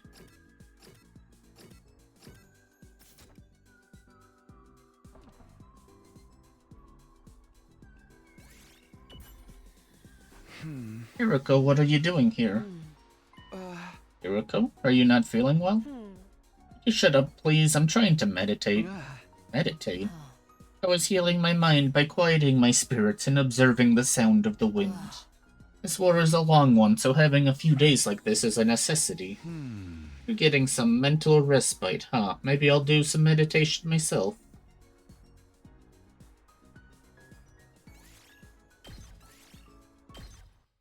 Maxed out, I'm guessing. I'm so tired. Once I'm back in my room, I'll take a shower or something. As I walked down the hall after the day's activities, I felt someone approaching. If it isn't Sir Takumi, your reign of terror ends here. Am I the villain now? Anyway, are you headed back to your room too? Indeed, the Holy Jumonji sword wishes to play cards tonight. Sword that can play card games. Hey. You... Don't do that, Cookie. I didn't even know what to say to that. Then I felt something else. What is it? Thought I felt someone staring at me for a moment. Did you see anything, Kyoshika? I did feel a presence, now that you mention it, but it was too brief to make out. We looked all around us, but didn't see anything suspicious. Okay, it was probably just our imagination. We should get back soon. We were right next to the morgue. I didn't feel like lingering around there at night. Yoshika and I headed to the roof together and went to our rooms. Day 49 of my school life flew by, just like that. Huh, that's different. Are we somehow not being affected anymore? Get ready. You're stepped in blood. In honor of... I've also prepared a I'll give them to you in... No gifts. One day he'll be alive. It was day 50, technically the halfway point, but it felt like we still had a really long way to go. For now, I guess I'll go to the cafeteria. When I reached the cafeteria, everyone else was there too, having breakfast. Despite what the announcement said, the courtyard was already unlocked a long time ago. Where's the present he promised to give us? Are you saying there's no gift? No, everything is lies. Everything is lies. Any gift from a piece of scrap metal like that wouldn't be worth a second glance anyway. Darn it, not getting something we were supposed to get makes me feel like I've lost out. Can't we at least get a better breakfast than usual? You can use the rational-matic for that. I'm not talking about the actual food, more like the vibe, you know? So a breakfast party. You're the type of party animal with an idealized image of Christmas, aren't you? Who said anything about Christmas? And even if I was, what's wrong with that? I grew up poor and never got to enjoy any special events before. Party people of the world should just drop dead, but parties themselves should live on forever. It's such a classy move for someone to die at a party during a blackout. Oh, no need to carry on, please. Moko just died. You should really show some respect and rein in your killing game fantasies for a while. How long are you peons going to stay dark and gloomy for? It's getting too moldy in here for my noble olfactory senses. You really think Moko would want us tiptoeing around her death like a bunch of gawky gorillas in a minefield? Excuse me, watch who you're calling gawky, Tomato Head. So the gorilla part gets a pass. He's right though, Moko always hated when the mood got too somber. Verily, Lady Moko was the epitome of good cheer, always putting me in a sleeper choke with the brightest smile on her face. That doesn't sound cheery at all. What I'm trying to say is Moko would be happier to see us having fun throwing loud parties instead of moping around. In that case, we should definitely do it. Does everyone agree? Yeah, I don't see why not, now that murderer Yugamu ain't around anymore. That's what the team leader wants. Party would be nice for a change. Then without further ado, let us party the day away. You don't have to tell me twice, I'll get everything ready. One thing led to another, and before we knew it, we'd decided to throw a party that night to celebrate, making it to day 50. We weren't going to do anything special, just eat whatever we could get the rational-matic to spit out. We busied ourselves with the decorating and other preparations, and the time for the party soon arrived.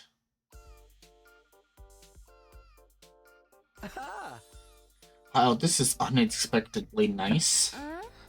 The fruits of our combined labor, even the holy Jumonji sword approved. We went all out since we were doing this to celebrate Moko's, hi kitty, memory. Pretty nice, huh? Don't be shy, everyone. Eat as much as you want. Gaku directed the food preparations, and I helped.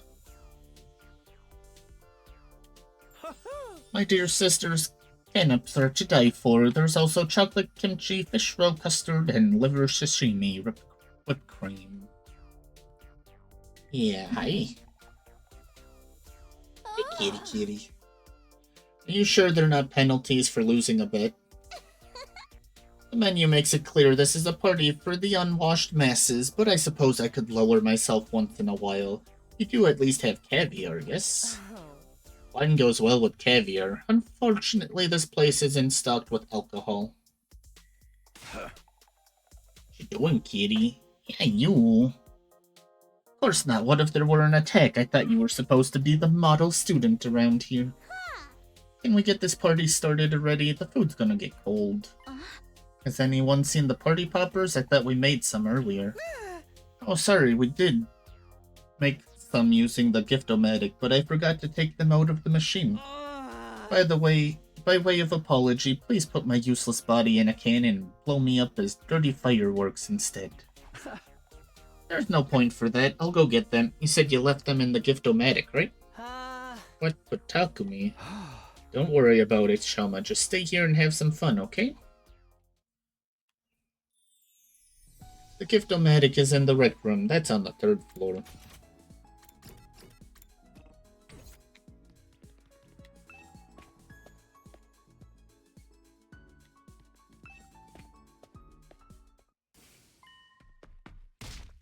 Oh, what?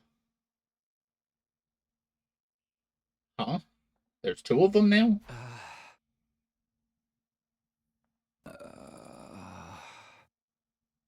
Where am I? I opened my eyes and found myself lying on the floor. I quickly looked around.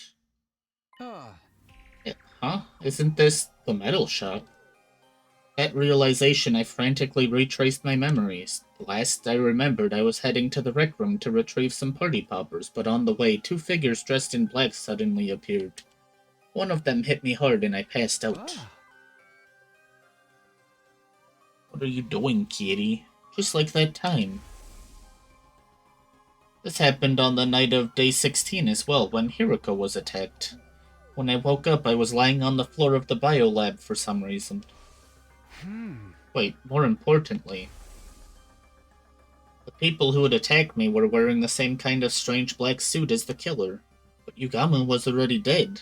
Why had they been dressed up in the same way? Could it be Yugamu had accomplices? But who were those 2?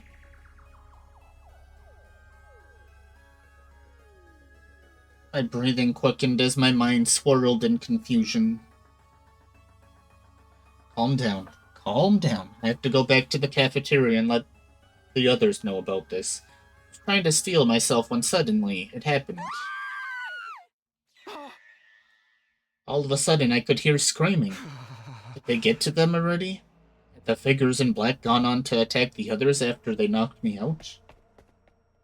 I dashed out of the metal shop and ran toward the cafeteria at full speed.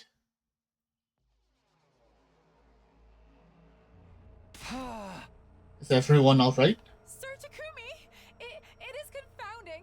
Sir Yugamu has... What? Yugamu? I looked over at where Kyoshika was pointing, sheer terror on her face. What? Huh? Right there was Yugamu, who we had all thought was dead until now. He just showed up all of a sudden. What the heck's he doing here? Who revived Mr. Omokage without telling us? It's impossible. His body was in no condition to be revived. Then how can he be back? How would I know? But he was the killer, right? We should take him out before he gets the chance to backstab us again. Wait, there's something I need to tell you about that. Hey, is it me or something off about this dude? You were dead for a while, you would be too. I'm the resident expert in undead games here, so let me handle this. Yugamu, hey, tell us what it felt like to be dead. Darumi, no. Darumi bounced over to Yugamu the moment she got close enough. Hey, let her go! I lunged at Yugamu, who had pounced on Darumi, and gave him a flying kick. But he'd already bitten down on Darumi's neck. His head reared back, tearing out a chunk of flesh and spraying blood everywhere.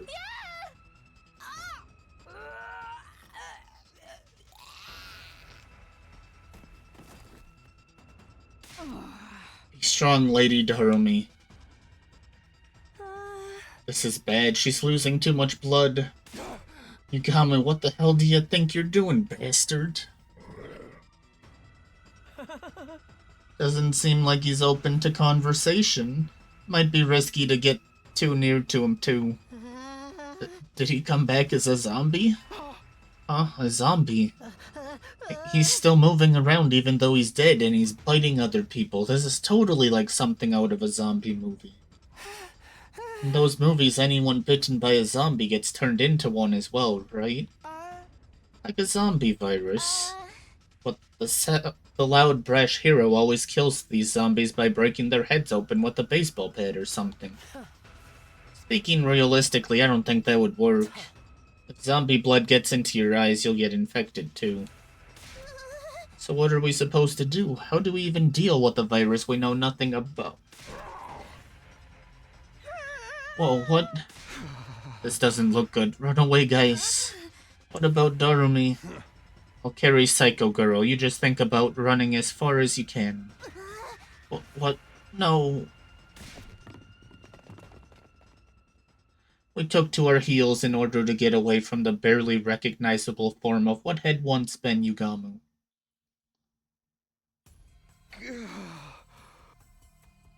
We were all in such a rush that we got separated from each other. Did everyone manage to get away? Feeling concerned, I turned back to look behind me and... Rara. I tripped and fell. Have you seen my mask anywhere? We can go back for it later. For now, don't stop running. You should get into your class armor too, just in case. Do you have your infuser with you? Yes, I do. We both drove our infusers into our hearts at the same time, and transformed into our class armor. Good, now let's go. Stay close to me.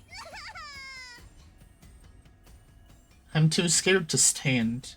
I grabbed the deflated Karara's hand so we could continue running, but just as I did...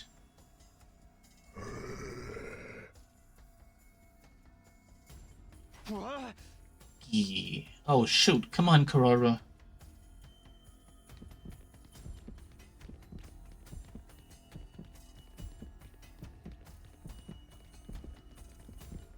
He's kinda fast, actually.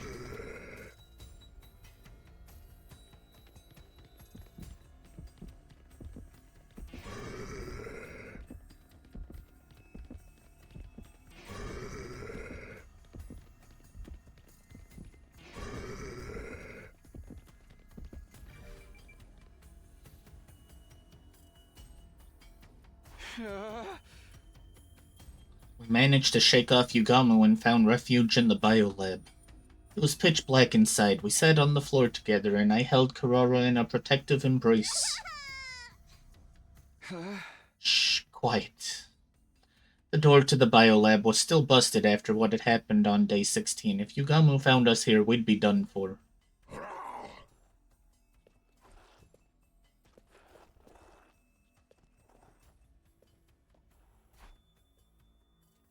Is he gone? I couldn't sense Yugamu nearby anymore. Cautiously, I opened the door to look outside. A quick check on the hallway confirmed that nobody was around. He'd passed by without noticing us. Phew, I think we're safe now, but we should probably stay here a while longer. I was so scared.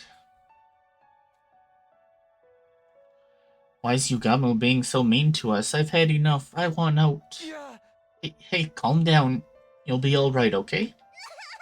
Takumi, don't ever leave me alone. I won't. I'm right here with you, see? Now come on, stop crying. I spent the better part of that sleepless night trying to comfort Kurara in her distress. Eventually morning came and we felt safe enough to leave the room.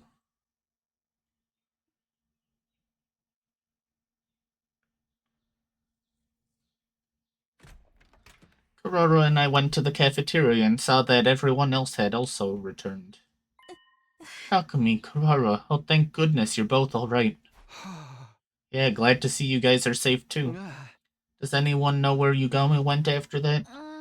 Well, not really. We were discussing it, but nobody saw where he disappeared to. Hi, kitty. How could we? We were all holed up in our own hiding places. Incompetent maggots, the lot of you. Why didn't one of you make yourself useful by sacrificing yourself for the greater good? I'd gladly do that, even if it involves sealing up an immortal nine-tailed fox within me. Yoshika, do whatever you want, just so long as you keep your dumbassery to yourself. As you wish. Tsubasa, has the rating on your device changed? I kinda dropped it when I ran out of the cafeteria, now it's broken. Sorry. It's not your fault. Staying alive is more important than any machine. I patrolled the area a little just now. There was no sign of Yugamu. Okay, so Yugamu's back to being missing. What about Darumi? She's a goner. We stuffed her in the revival-matic, but it didn't do any good. I see. Thanks for trying anyway. I'd more or less expected that when I saw how much blood was spurting out when she got bit. But I was still holding out hope that maybe, just maybe. We took Darumi's body to the morgue. I put her into her class armor. Huh? What? How? Oh, it's just a replica I made with the Gift-O-Matic. Her whole body was covered in blood. I wanted her to look clean in her final slumber, at least. Did you see how he tore into her neck back there? Even I had to take a step back. I always knew he was as perverse as Takumi, but not to that extent. Aha! We're talking about Sir Yugamu? Enough of you and your leggy responses. By the way, I also put Moko and Yugamu into replica class armor sets before all this happened. I even made one for Eva based on my own artificial class armor. Like with Doremi, I didn't like to think of them lying there all bloody and torn up. So, are we really dealing with zombies here? I have the exact same question. We've never seen zombies before. There's really a mysterious virus going around. When did Yugamu get infected with it? Probably via a living organism that was carrying the virus, like an animal or a bug. Wait a sec. What happens to Darumi now that she's been bitten by zombie Yugamu? The virus spreads to her and she becomes a zombie too. That's just a theory though, right? It's not set in stone, right? Yeah, but we shouldn't touch her body until we can find solid proof either way. There's something else that's been bothering me too. I told everyone about the figures in black that appeared the night before. Apparently nobody else had seen them. Who were those people? Where did they come from? And where had they gone? We ended the day without being able to solve any of those mysteries. We decided that we'd all sleep in the gym from now on as an extra precaution. Well, nothing really changed. We just traded Takamaru for Dorumi. Get ready, prepared, be ready to give your...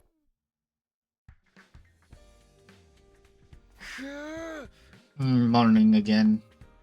Wait a sec, where am I? Why am I in my class armor? The ceiling seemed unfamiliar. I panicked for a brief moment, and then I remembered. We'd all slept in the gym last night for safety. I'd also proposed that we kept our class armor on so we could react quickly to any emergencies. Morning, Takumi. Did you sleep well? Morning, Nozomi. Yeah, after being up all night that first night, I slept like a log. Lies, I bet you've been up all night oogling Nozomi's refined figure as she slept, thinking about all the wicked things you could do with her limp, defenseless body. That's slander. Don't think you can hide anything from me. Putting up with Kyoshika's nightly obscenities with her sword have made my senses highly attuned. But they are not nightly. We didn't do anything last night, at least. You guys are such morning people. I barely slept a wink. Me neither. The sudden crisis and move to the gym was hardly conducive to a good night's rest. I guess the change of environment made some of you too uncomfortable to sleep, huh? I stayed up the whole night to ensure no one would gaze upon my dear sister's adorable sleeping face. You didn't need to do that. I wish you'd knock it off. Gaku, you don't look too well. Could you not sleep either? Huh? Yeah, something like that. Why the hell are we hiding like scared rabbits anyway? We should be out there tracking down Yugamu. Have you learned nothing from zombie movies? The guy who does stuff like that always comes back infected himself. This ain't the movies, dumbass. Do zombies even move around during the day? Don't they melt in sunlight or something? I've seen movies where the zombies moved around in the day without any problem. Absolutely ridiculous. Now you're really mixing up fiction and reality. Like I said, we should get out there and catch them before... No, that won't work. It's too risky to take action before we figure out what's causing the problem in the first place. Until things settle down, we all have to stick together. Whatever. That was how we ended up going everywhere as a group all day and night. However, Yugamu didn't show up until 3 days later.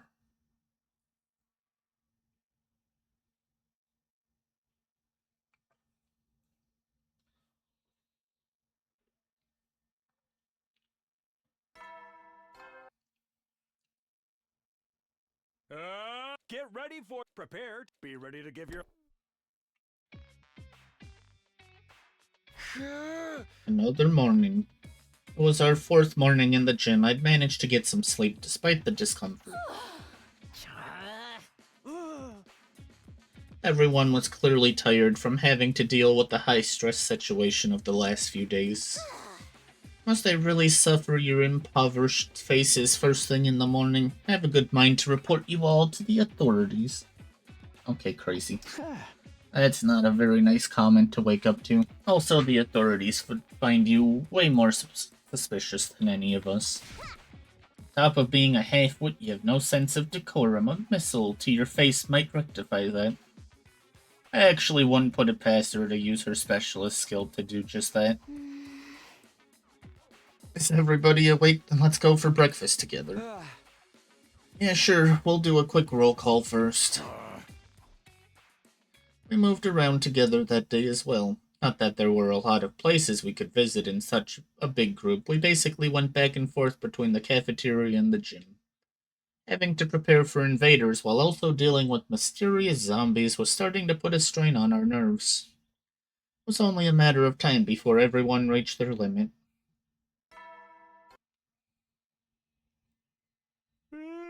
You never know. Well then. Nothing out of the ordinary happened today either. It's been like this for a few days. Not even the invaders are showing up. Yeah, I don't know if that's a good thing, though. How long are we gonna keep up this stupid charade? We can't live the rest of our lives in the gym like this. Don't ask me, Yugamu's the one who's being so secretive.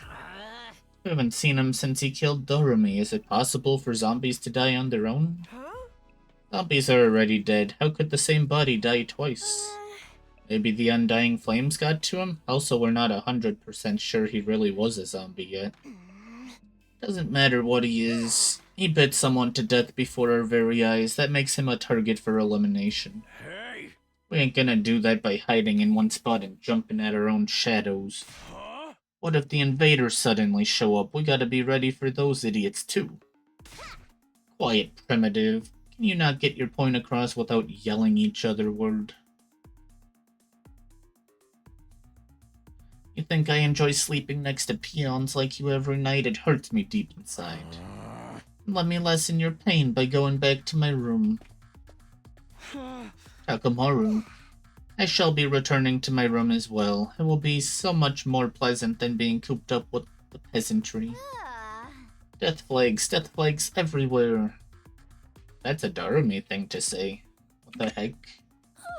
But this lack of sleep is getting to me as well. I think I'll rest easier in my own room too.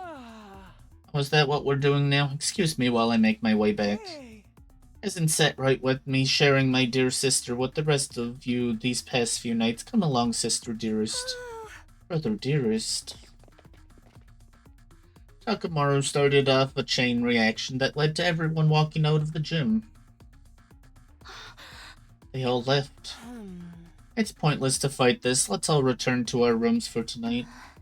I don't think it's a good idea, but if that's what everyone wants, let's get together tomorrow and have a serious talk about what to do next.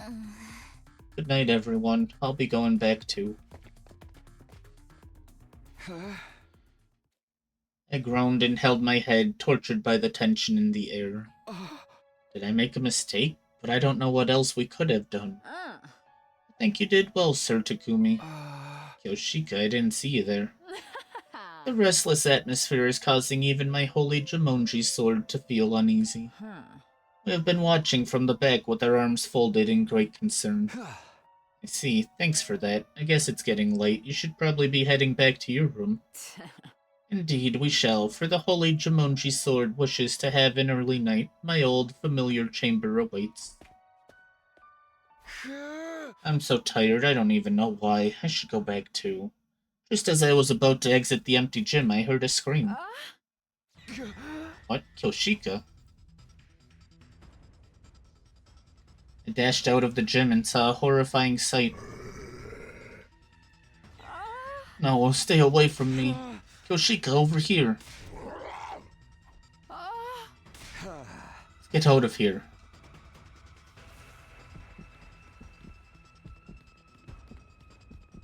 What is going on?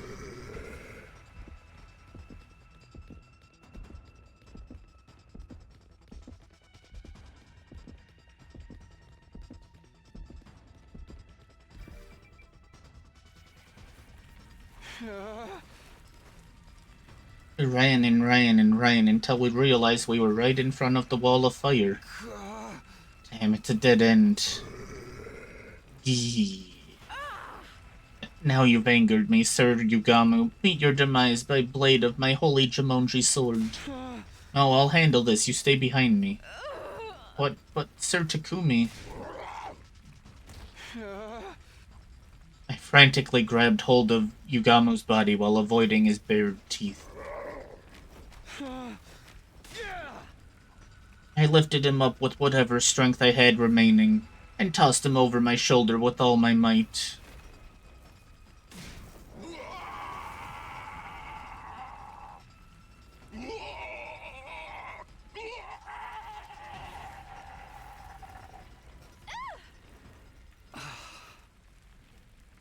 Yugamo's body twisted in riot as he was consumed by undying flames. Finally, he let out one last death cry. What the heck's all the commotion? What's going on here? God damn, he's been completely burned up.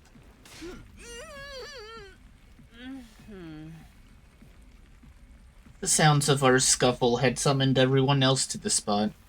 With the grisly sight unfolding before us, we were all shocked into silence. We watched helplessly as Yugamu was slowly eaten up by flames until he finally collapsed onto the ground. Before long, whatever had remained of the body vanished, and Yugamu Omakage was gone from this world. Can we burn the other bodies quickly? Like, it's disgraceful, but, it's gonna be a problem, I think. Get ready, prepared, be ready to give your... A new day began after the traumatic events of last night. The danger that had been hanging over us was gone without a trace, just like that. We never got the answers we wanted. Feelings of frustration continued to plague me as I got up and headed to the cafeteria. Good morning, Mr. Samino. Why the long face so early in the morning? Here, you can have some of my mayonnaise cola if you promise to cheer up. Are you trying to cram your entire week's calorie intake into one day? They don't mix together very well, but the lumpy texture enhances the flavor. Ooh, like juice with lumpy fruit bits? I simply adore that texture. Maybe you could add lumpy bits to your sword as well. The perfect sort of texture for your partner in crime, or should I say, in bed. That's terrible. You always have the best suggestions, Lady Carrara. That really what you should be responding to? So we can just live our lives like normal, right? It's about damn time. Guys, aren't you concerned about the whole zombie thing? We are, but nobody knows what Yugamu's objective was, or if he had really become a zombie. Now that he's been burnt up, we'll never know for sure. I mean, the guy was an assassin. Maybe he had a taste for human flesh because of that. He'd never shown any interest in cannibalism before his return from the dead. Everybody's just throwing out pointless guesses now. Doesn't the whole thing creep you out? Yugamu was clearly not in his right mind. I feel like we can never truly relax until we find out what made him act that way. In my opinion, Mr. Omikage wasn't your run-of-the-mill zombie. Yes, I agree. In movies and games, anyone bitten by a zombie turns into one themselves, but Doremi didn't. Yes, and there's no sign that she's going to turn into one now. That only tells us he wasn't the usual kind of zombie we see on TV. Just knowing that much is good enough for me. It means he doesn't go around making more zombies, right? So now he's gone. It's all over. Doremi had to die for us to learn that this is not a happy ending. I know, but we can't let that hold us back from moving on. We need to go back to focusing on the invaders. I agree, but still. How about anyone who's still worried can wear their class armor when they're walking around the school? Good suggestion. Those who want to can definitely do that. Come on, Takumi, you're the leader here. Quit acting like a spineless chicken. I put a damper on any further protests I could make, and the discussion came to an end. It was clear that everyone wanted to go back to their regular life and not think too deeply about what caused Yugamu's strange transformation. I still felt uneasy deep inside, but the invaders were the more immediate threat. I decided to shift emotional gears and focus on the here and now.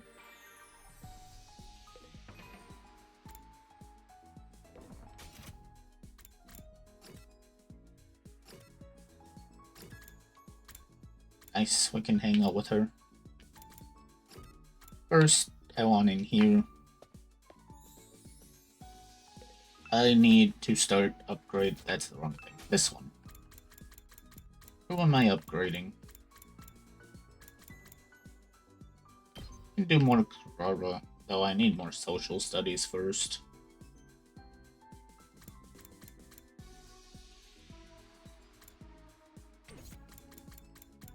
I mean, I could do Hiroko.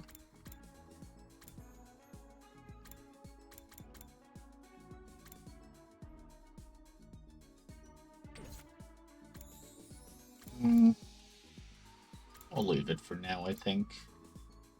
Alchemy's still around. I'm gonna go here, and we're gonna end for today. Well, I want to check out Chapter Select. See how much we've done.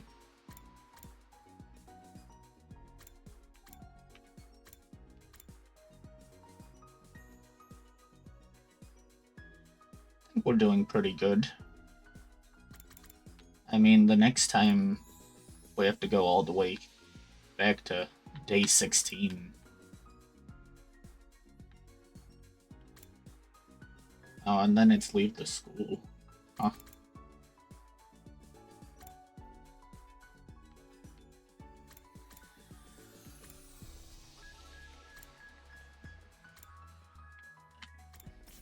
it's gonna be a bit before we get to that, though. I'm sure there's plenty more choices on this route with the zombies. But yeah, we're gonna be done. Let's close it up, and we'll find someone to raid.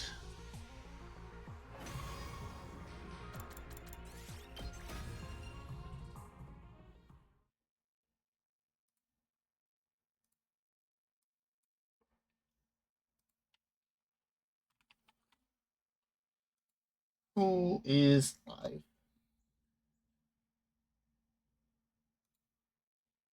We'll raid this one.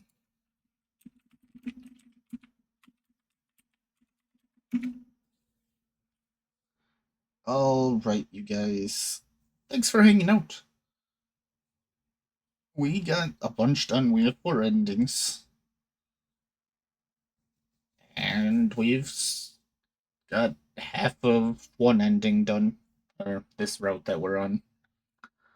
Granted, who knows how long it's gonna take, but I'm just glad that we're making progress again. We had a long route. Apparently some take quite a few hours, and then some are like an hour. So some skip a bunch of days. But tomorrow we'll be back. It'll be a bit earlier. I have something to do in the afternoon, so we'll need to end earlier, so we're gonna start earlier as well. But until then, I'm gonna send us off. So thank you guys for hanging out, and I hope you all have a wonderful day, night, evening, afternoon, morning. And I'll see you guys next time.